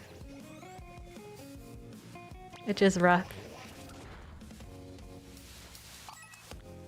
Do you also shiny hunt Rizeku? But yeah, we're doing a little bit of Outbreak raiding. Well, Outbreak shenanigans here. Let's see if I can get a little pink doodle here. Little pink doodle. I'm starting to see why they removed the national dex. I think there might be other reasons besides like technically not having having to like have all the models and all that sort of thing. I feel like they've been definitely milking that Pokemon Go shenanigans with like the transfers and everything like that.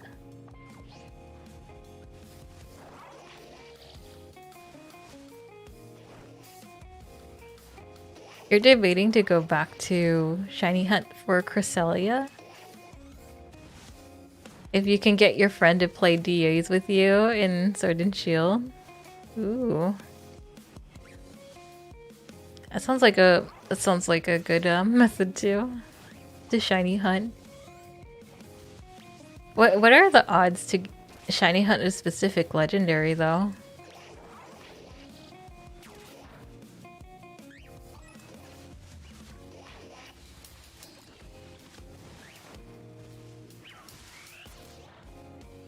Some of the AI teammates you get were Eevee, Togepi, Magikarp, Wobbuffet, Snorlax, Salazzle, and Throw, and Quillfish.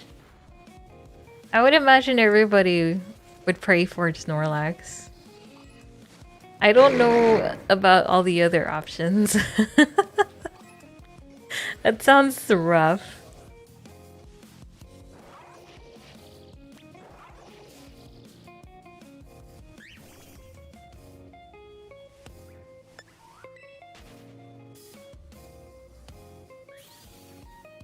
Yeah, I was like thinking of base stats and I'm like, I feel like only Snorlax is here for a good time. Everyone there is for a good time, but not a long time. Unfortunately.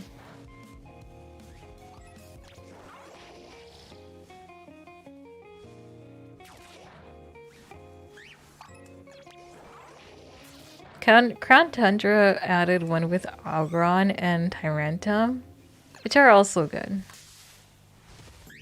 Hey, they improved on it. It sounds... Oh, there's a shiny.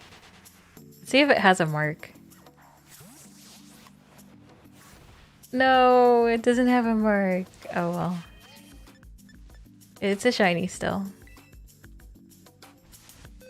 Hey Charizard Michael. We're doing some Outbreak hunting. I was hoping for mark shinies, but I also want shinies for shiny ducks. I'll take what I can get.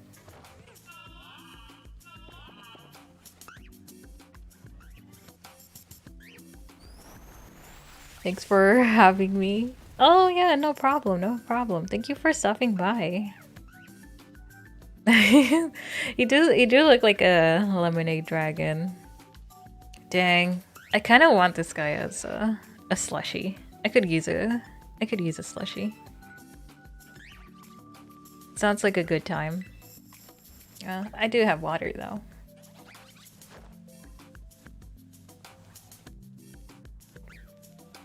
Oh, yeah, welcome in Charizard, Michael.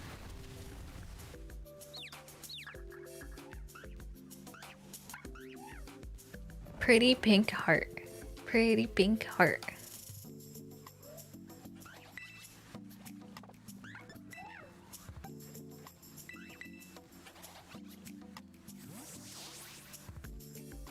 So Dynamax Adventure shiny odds without the charm are 1 out of 300. Is with the charm 1 out of 100?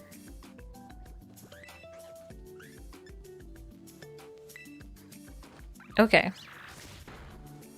Yesterday you deleted 30 boxes of eggs for Galarian Farfetch. Still no shiny. I wish you luck. I wish you luck. That's a lot of boxes though. How long has this hunt been going on? Is that how you started off your New Year's, Charizard?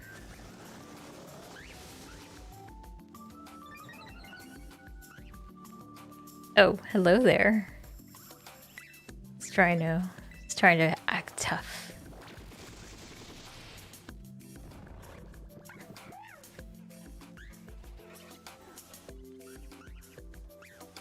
Oh boy, he trying.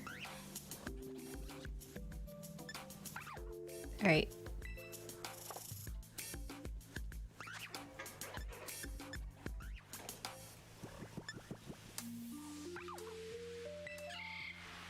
I'm gonna go Premier Ball with this guy.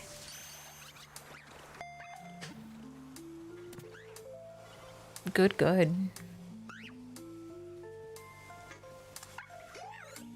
You decided, you know what? I'm going to hunt this golden duck in the New Year's, which is completely perfect.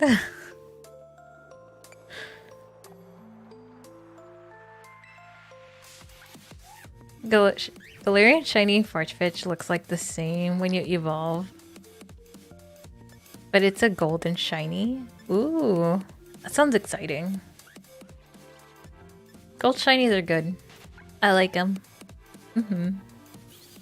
If you were a gym leader, what type of gym you would be? What would your Pokemon be? How would you dress as a gym leader? And how will the architecture of your gym look like? Those are a lot of good questions. I'll probably base it off my VTuber. I really like messing around with weather teams. But if I had to pick a type that had like a bunch of types kind of rolling into one, I'd probably go with like either flying.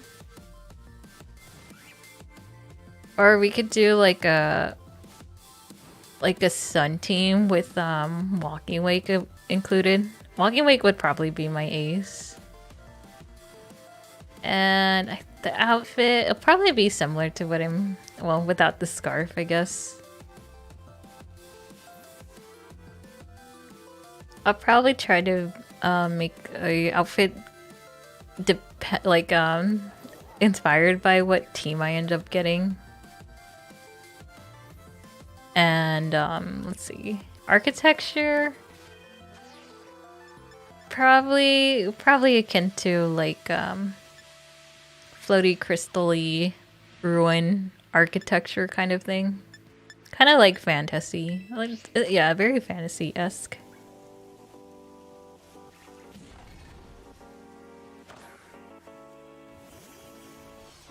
It's only been 5 days into the New Year's and you already gotten 6 shinies. You're deciding what to do, what to shiny hunt next. Possibly Popplio. Do you try to look for outbreaks for the Pokemon you want to try to shiny hunt for? Or do you run around and get the appropriate sandwich? I much prefer outbreaks just because I don't really like running around too much. Unless the sandwich is way more effective than the outbreak because of location and stuff like that. And the typing. I feel like it's it has to be very specific.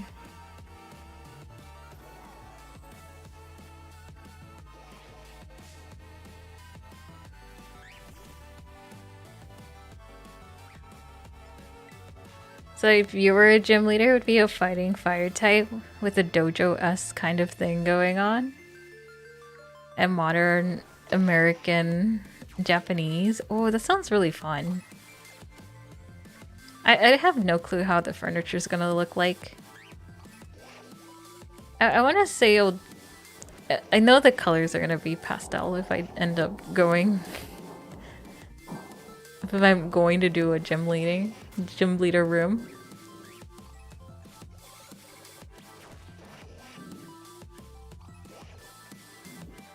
My Golduck is having a hard time. The ones you've actually hunted are Sableye and Iron Bundle. The rest are accidental. Oh, you get a lot of surprise shinies. That's so cool.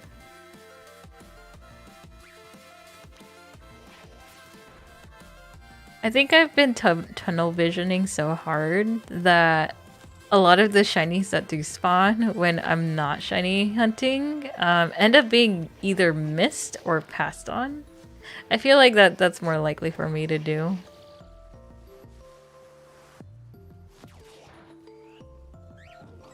That sounds really fun. It's really fun, Kakage. Have you ever played a Minecraft server with Pixelmon or Cobblemon and like built something like that? I think you would have fun with that.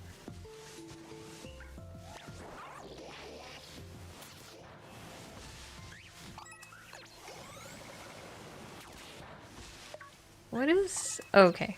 Thought there was a funky looking Mianxiao for a second, but it was an Apom.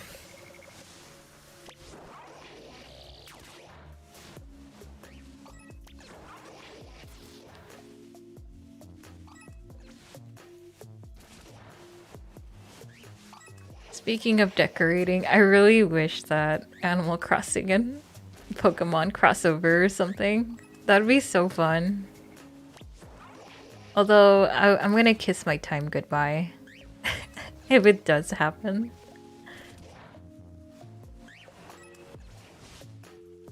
You feel like you'd be a normal type gym? Your ace will be your favorite Pokemon of all time? Miltank? The pink cow. Oh, that's so cute.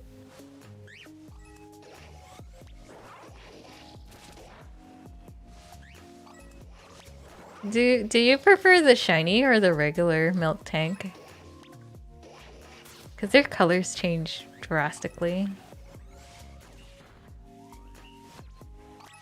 I kind of like the shiny just because I think the blue milk sounds funny to me. But I like pink better than blue. So I guess it'll depend on my mood.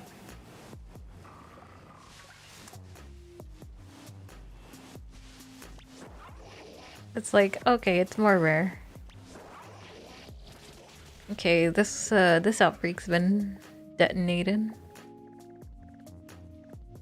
Can go ahead and check this one out here.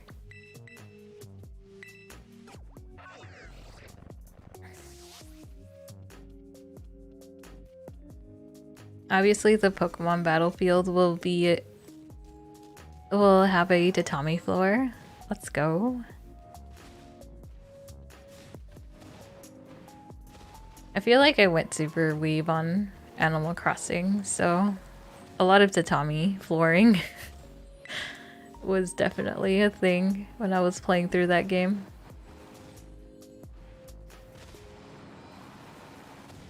I played so much of it when 2020, the whole Rona thing happened.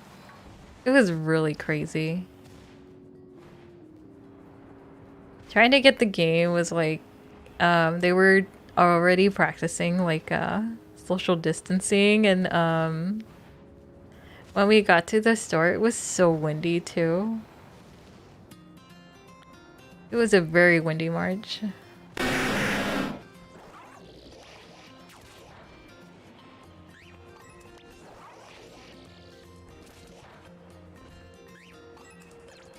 Yoink.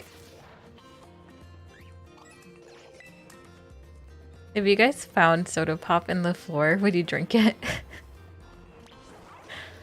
Apparently in this game, it happens way too commonly. I guess the Pokemon drink it, not your trainer.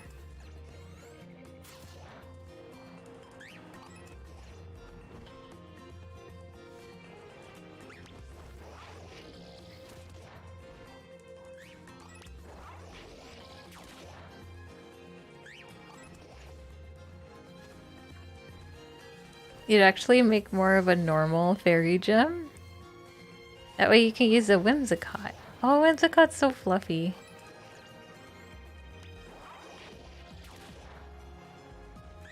I'd love to see it.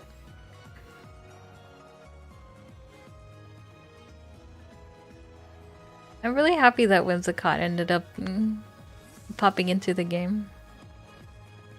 Oh wow, that's where everybody is. I wasn't getting a lot of spawns on where I was standing on. Ooh, I give him a shiny flare. Thank you, Charizard.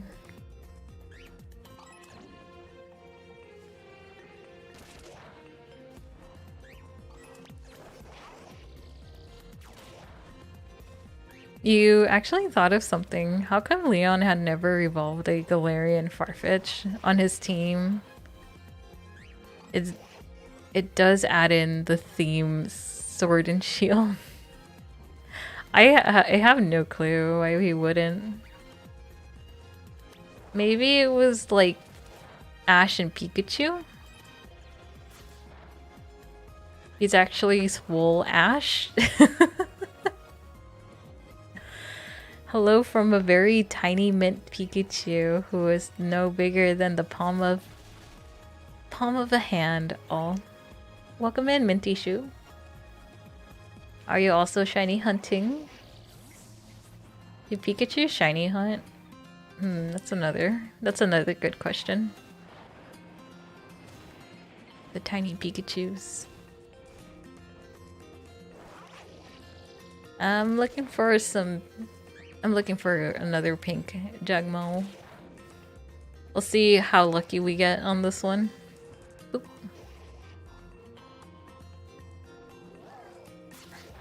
Leon in the games is pretty mediocre. Depending on the starter you pick, most of them are really bad. Is it like Gita level of bad? In the anime, his team is broken. Watch it be the same for Gita. You already have a shiny Pikachu named Cupcake. Aw, that's so cute. You had them since the Gen 4 days. That's huge. Wait, was it a surprise? Was it a surprise shiny? Or did you went radar hunting for it?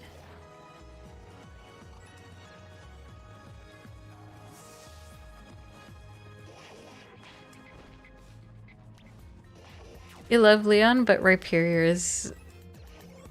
on his team is just straight up insulting. Oh no.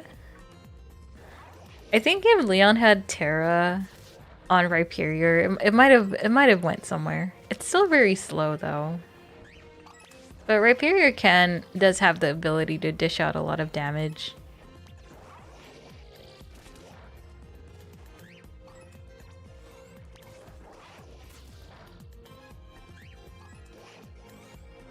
Surprise shinies are really cool.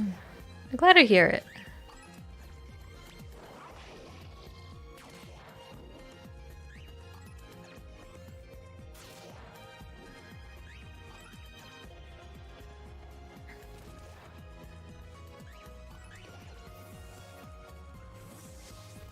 It doesn't matter that Pokemon,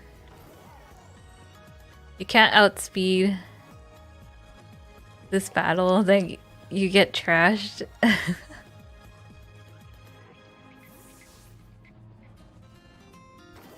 I mean, if you Terra first turn, then you can probably make it out a little bit. But then after that, you have to like deal with the low special defense, I'm pretty sure, with Rhyperior. At least that's what I would imagine it being like.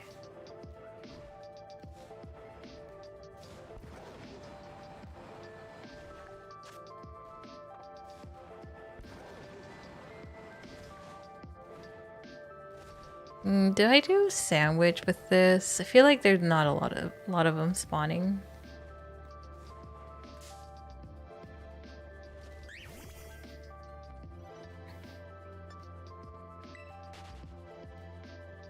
Let me guess, the ability Soul Rock. I don't know if it's gonna save it for the Soul Time weakness. Sableye with Quash really helps with speed control and doubles. Oh, that's true. That is very true. I'll have to be SB and double battles with Quash Sableye. But Rhyperior in singles sounds very very hard to do.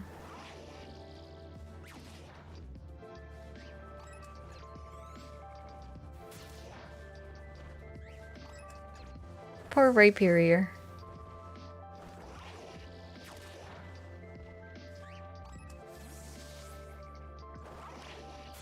Boop.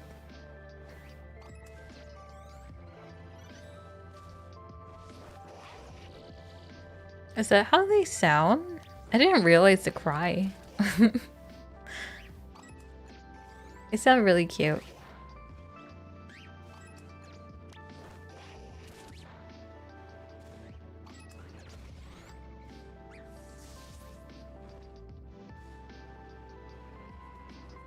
Compared to Gita, Leon's a better trainer who sends their ace Pokemon last.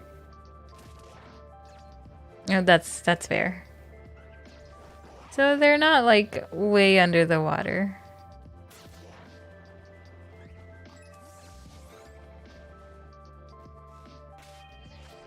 I think I might try to see if I can sandwich this thing out with a table. They fixed Gita in the DLC. That's good. It's a little too late now, though. I feel like.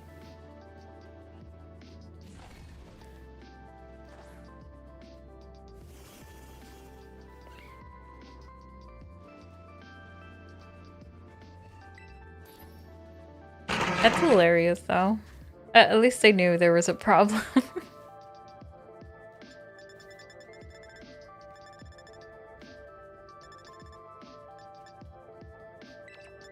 This was from the Indigo DLC.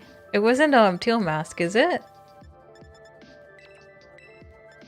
It was part 2, not part 1.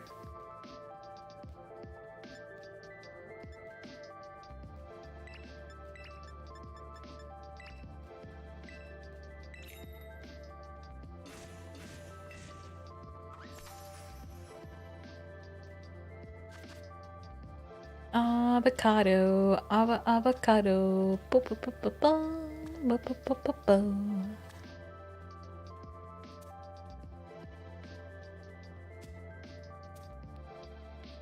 Gotta put these leaves on here.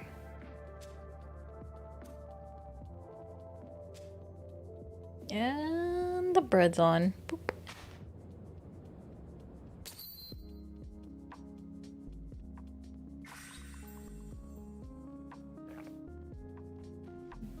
You don't know, man. With Leon, I think they were trying to sell him as a strong trainer by giving him a Charizard. He loved Charizard, but Leon having a Charizard was kind of weird. I feel like they added Charizard for the fanfare. But I had no clue what else they had for his team. It sounds like they didn't really highlighted the Charizard with their team. You see a little teeny cutie fly in a jumbo driftlin. Let's go. Oh wait, no, that's not a driftlin. That's a Drillbur. The baby.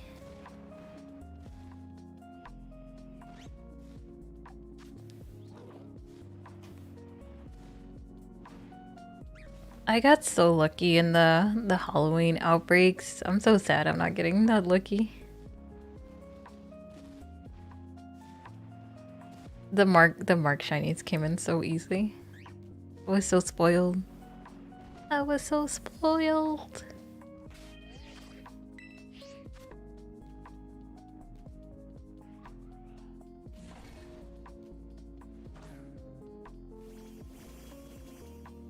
Now that Cynthia is a perfect example of a good champion, her Garchomp's not the only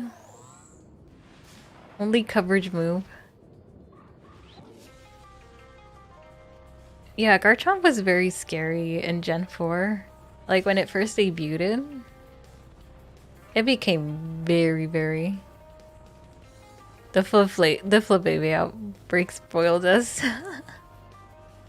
I actually didn't realize how difficult it was to see a Flabébé shiny until I did the auto attack. I was like, wow. I didn't know. I didn't know suffering. Like, imagine doing that without an outbreak. Oh no. Iris was also a solid champion. Iris had like a lot of dragons, right? That was really... I really liked their outfit. It was like magical girl too. It was really fun.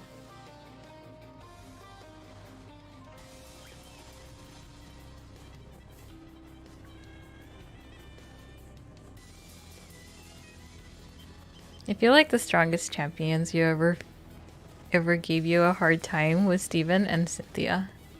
Yeah, same. I would say the same.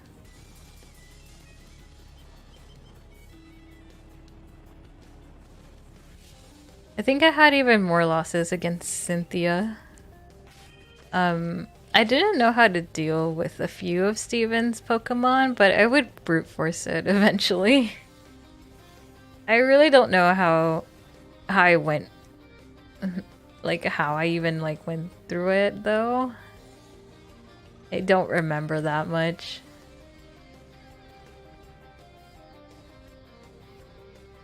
When I ended up fighting Cynthia in Brilliant Diamond and Shining Pearl though, it wasn't Cynthia that gave me trouble the second time around. It was the fire gem, the setup Drifblim. He got like all the moves going and I was not prepared. for the evasion hacks. I was so frustrated. There was so much minimizing going on. Oh my gosh. I was not prepared. Steven, when he sends out his still flying type with spikes setup, it was very fantastic. Do you like that?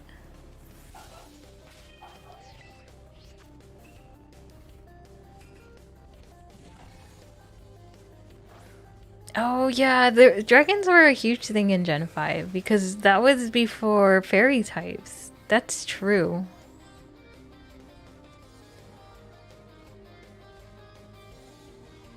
I didn't really think about that.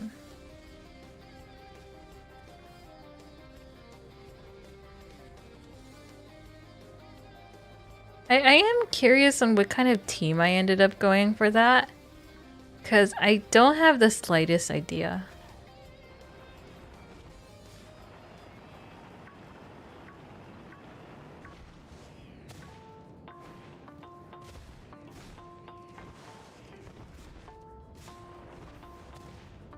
In Brilliant Diamond and Shining Pearl, you barely won against Cynthia. You only won because of extreme speed off of Lucario. The Cynthia I battled, for whatever reason, ended up not using their Garchomp offensively. They switched into Gastrodon, and Gastrodon helped me set up the Pokemon that needed to set up, and I just like started. I started a huge sweep. It was either Nasty Plot, Lucario, or who else was it? I had another setup Mon, but I don't remember who it was. Or Moxie Gyarados. It was one of those two.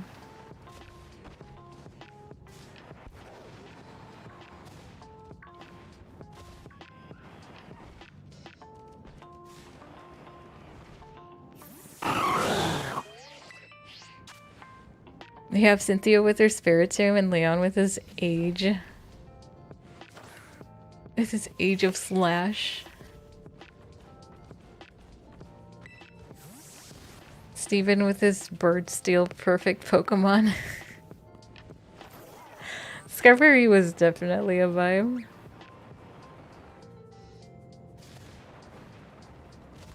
Wait, he had Skarmory in his team?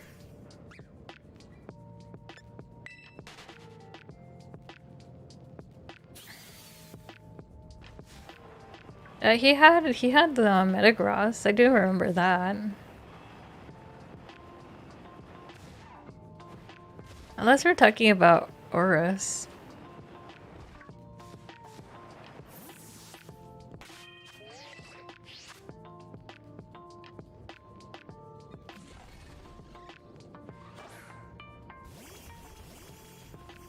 Oh, I guess I don't remember. Maybe because it was first.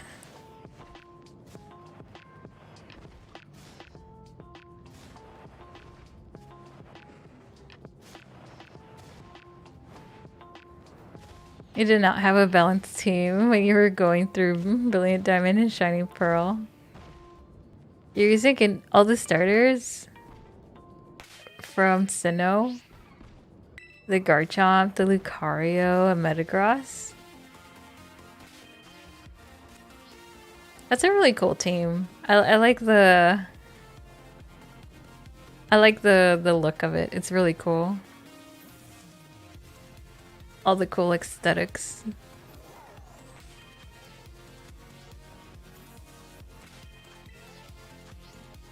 I feel like Rivals too have been pretty weak as well as time goes on.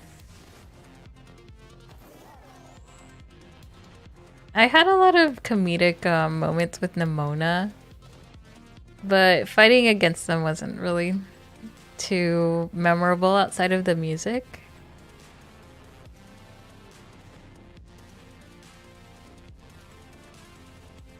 What were your guys' favorite rivals?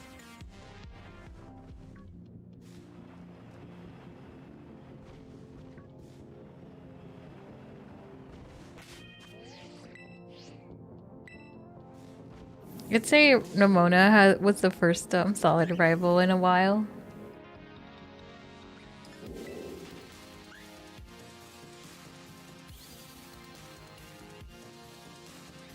Your favorite rivalry is definitely Blue.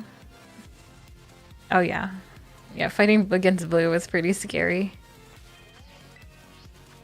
I feel like fighting May in the mid game was pretty crazy too.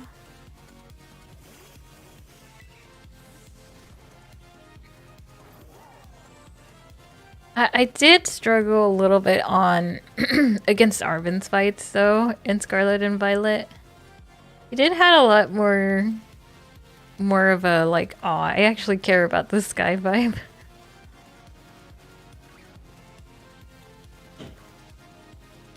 But I'm not sure if he's considered completely as a rival more than like Nimona though. Because Nimona was on your face like the whole time.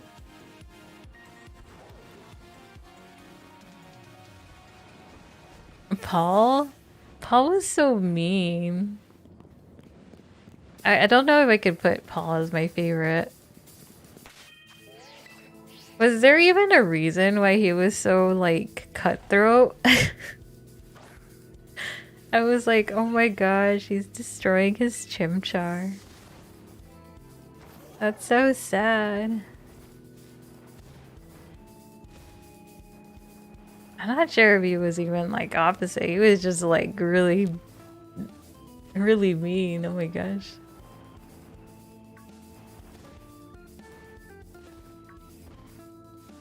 Although it would be interesting if they did wrote a backstory on like his character though. It didn't really seem like he did though.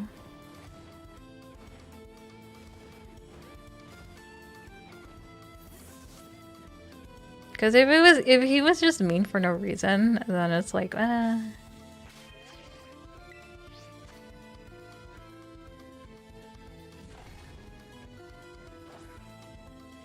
You like Gladian from Sun and Moon? Gladian had like so much baggage. I didn't realize how much baggage they had.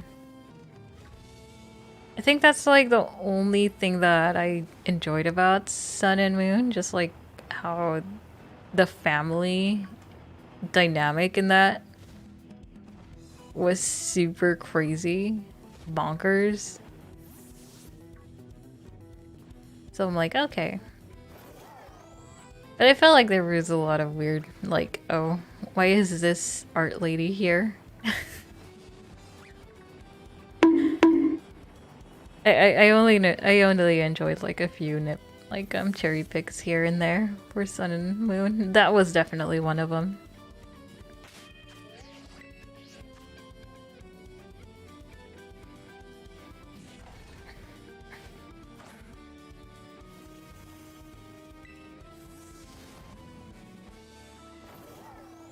No, not the bonk! Oh wait, it didn't work. Did I turn it off or did I missed it? Oh, it might have been a while ago. Yeah, it might have been a while ago. I can't hear it though. How could you bonk me, Shogun? Also, sorry for the delay. I didn't hear it. I heard it when I was streaming with Meru, which is very odd.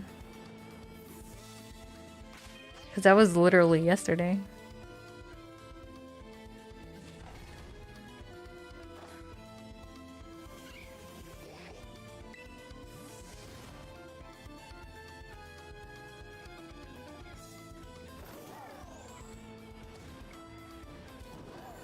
Yeah, I like the topics they jumped into, like Pokemon trauma, just because I feel like people do experience like animal trauma. So I was like, oh, that's kind of cool. Well, also there was like laboratory experiments and stuff like that going on too, and dimension hopping. They definitely did a lot on the world building front, that's for sure.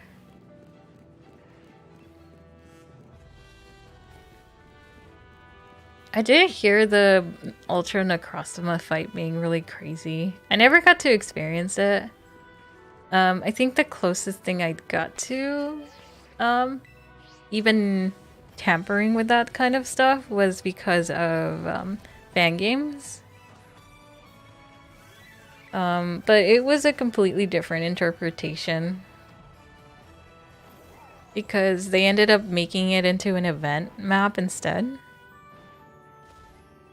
Which makes sense because it was very like horror sci-fi-esque looking.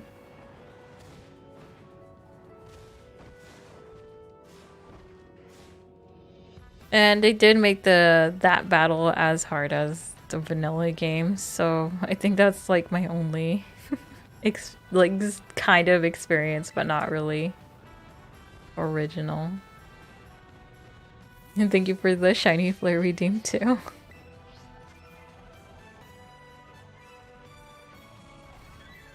Was it a single battle or was it a double battle? When you fought against Ultra Necrozma?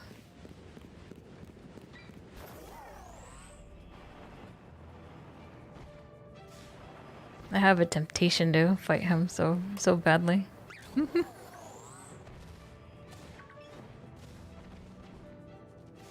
It was a single battle. Would you guys fight against Ultra Necrozma?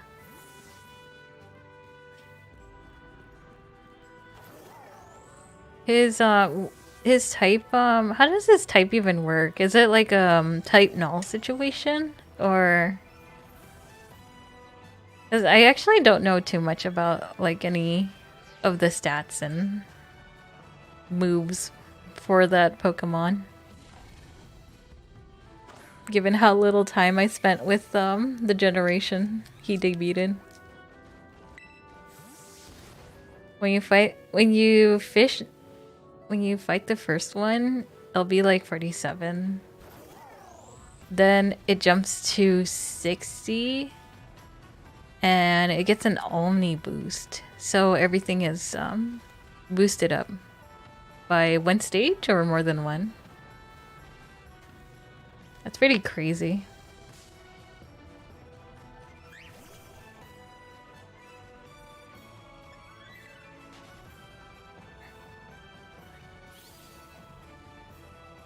Yeah, it sounds like you would hurt and also be very tanky. Oh no! Do Omni Boost also boost up the accuracy?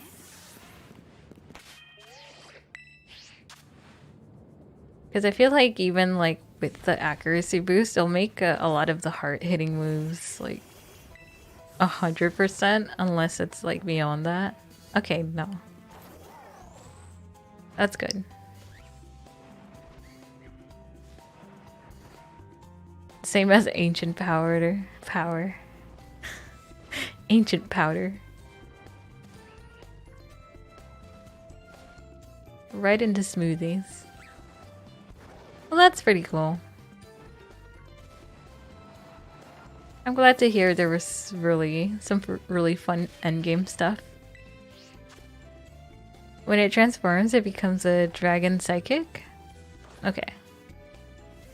So, same as Latios and Latios and... Palkia is psychic and dragon? No, it's water. No, it's like the Lati twins.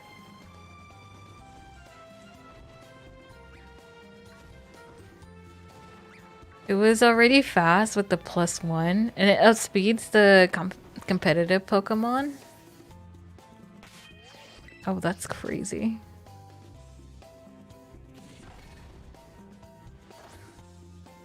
It's also led like Uber status too. I would imagine the base stats are like super high up there.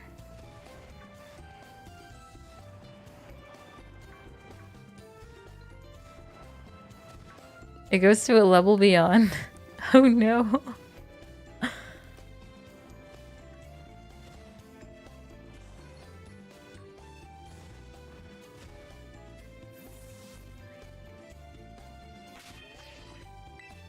It's offensive. Yeah, it sounds pretty nutty.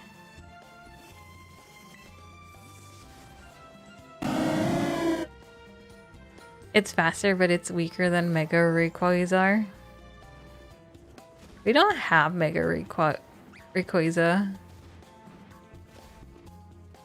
So does that mean Ultra Necrozma and Scarlet and Violet is like the strongest offensive? Boyo? It sounds like it, given what you guys are saying.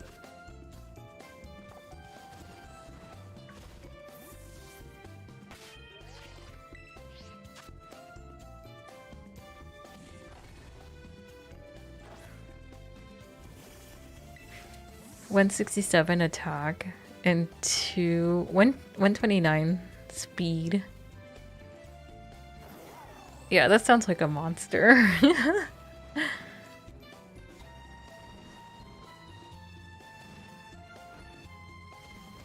Noted. I did see the terminal montage with like all the legendary Pokemon. I didn't had too much context for Ultra Necrozma, but it was really funny. Now I do. I love his stuff. It's so... There's just a lot going on. But I embrace the chaos. Boop. I haven't seen his stuff recently. I'm assuming he's getting back into either some Monster Hunter or Zelda stuff.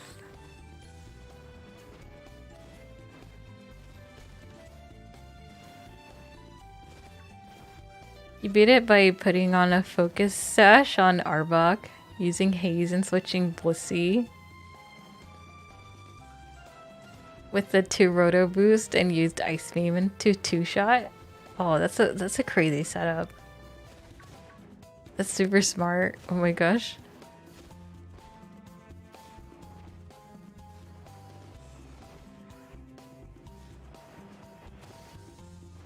Just blitz him with ice.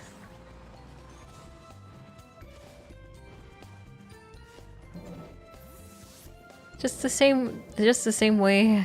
Actually, it's not the same way how you beat Lance. A few more steps than just spamming Ice Beam, that's for sure. Wide Lens Hypnotop. Kind of busted. Oh, it's a Z moves. Oh no. He had a Z move? Oh, dang. Basically a nuke. Basically a nuke. Oh no. It was a level beyond explosion. I believe you though. Oh, it doesn't use the Z moves in the battle, but you have access to that. If it wasn't enough. Okay. It was called the light that burns the sky. How poetic. A little bit too poetic for a nuke. Not gonna lie. But I'm sure there's people like that. It's just like Weaponsmith. Oh yeah, we gotta put some art into this. Hold up.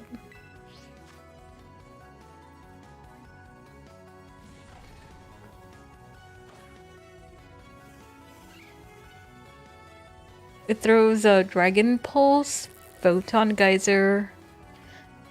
What is a Photon Geyser? Is a psychic move, I would imagine. Because it'll be weird if it had like multiple dragon moves. Oh my gosh.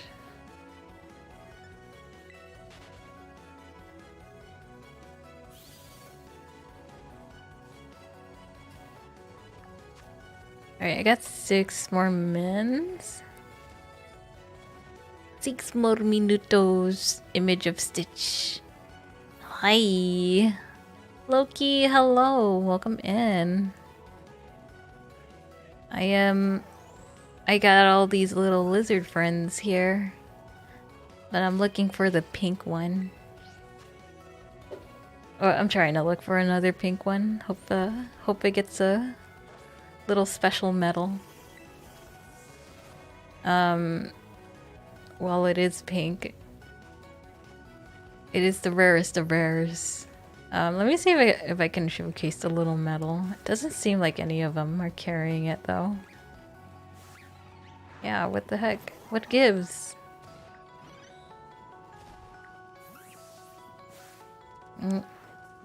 Oh, here we go. Like, I'm looking for that little medal. Also, having it shiny, that'd be really cool.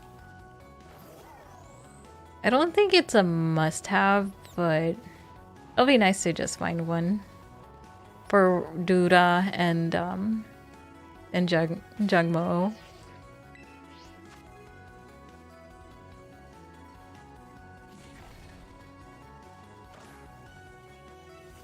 So that photon blaster works like a Terra Blast, where...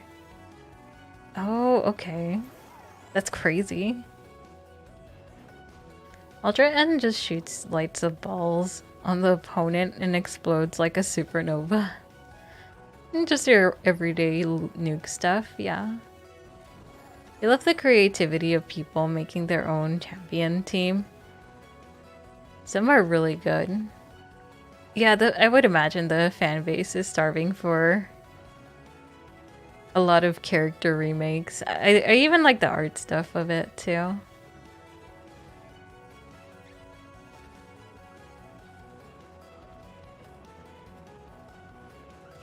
But yeah, I hope you're doing well, Loki. Your throat been doing okay? Bronchitis sucks.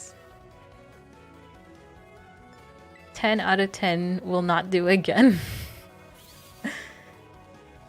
Well, some people make their own Pokemon gym, which you really like.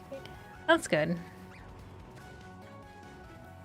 I haven't been seeing a lot of the fan-made gyms. I think like the ones I usually end up like taking notice is when I do pick up like a fan game. But I haven't been doing that recently.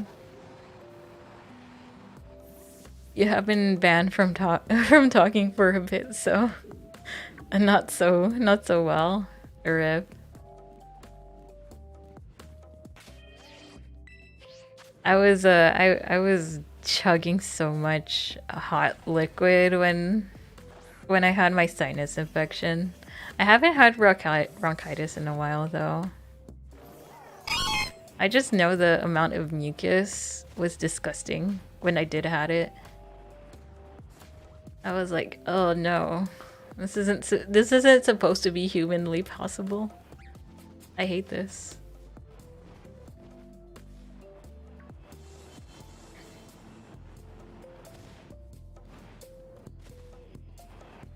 So the fatigue has been like not as bad. It sounds like. Yeah, having fatigue is horrible too. I think I've experienced that recently. It was more like the flu, but I didn't have the symptoms. I just had the fatigue though.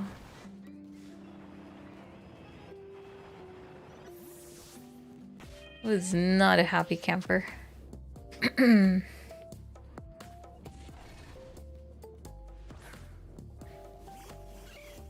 Sinuses are the bag of holding for the human body, but for snot. Yeah.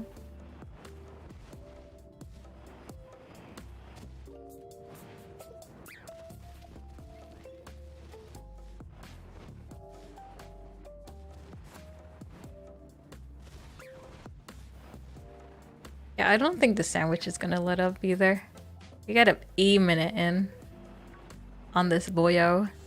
I'm gonna see if I can try to work on these off stream whenever I end up coming back, because I'm gonna have to do some shopping for like some color-coded event thing. You want me to get like a pink shirt or something? And Cran has to have one too. So we'll be shopping pink. it's not for cancer, but it would have been really funny if it was like related to that, because I always think of the foundation there. I'm sure it will be cute. I have no clue how pink for men is looking like nowadays.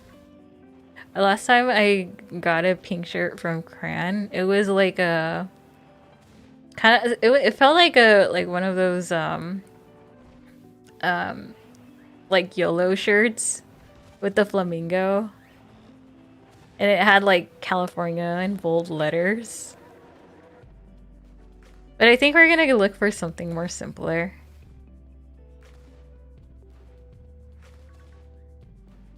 I just hope it's not gonna be like super... Wherever we're shopping, I hope it's not gonna be super congested with people. I don't want to be claustrophobic.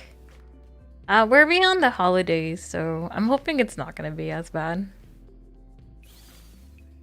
I'm hoping. Here's to hoping. But yeah, that's it.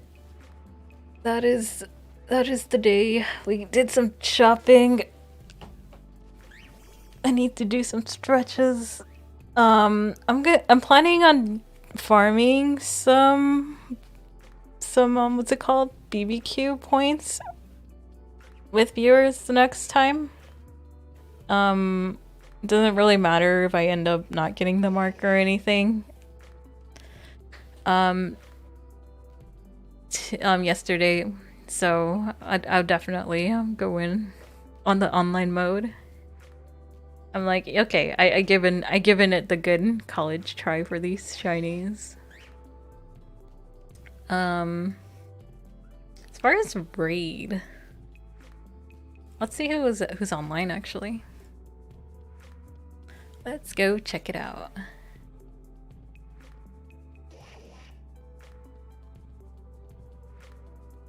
Twitch is telling me I'm live. Oh wait, I want to go to the homepage. Can we do that? You forgot a Pokemon trainer. Red? He counts as a champion. Oh yeah, Red is... Well, actually, I feel like Red is like a post-game in Gen 2. Like, he's like not even in... He's not even in the Pokemon League. He's just like up in the mountain. What if he went rogue the whole time? Oh, it'll be so cool if they add a story onto that. Like, why is he even up there? Now that there's like more, now that there's more actual data in the cartridges, I think they could have done a lot of cool stuff with it. Let's go visit Natsu Vega. I think they're just starting their stream. Oh no, they're an hour in, so they'll probably be right back. They have a really cute setup. It's very retro. It has a Pikachu in it. You guys should see the art. It's adorable. I'll go take you guys to them. Yeah, no problem. I'm so happy that things ended up working. My stomach has been roaring at me, but also we gotta go to places, so maybe we can... I can like go out and get some Namis, so I'm pretty excited about that. But yeah, tomorrow we'll play more Pokemon after I do a little bit more art.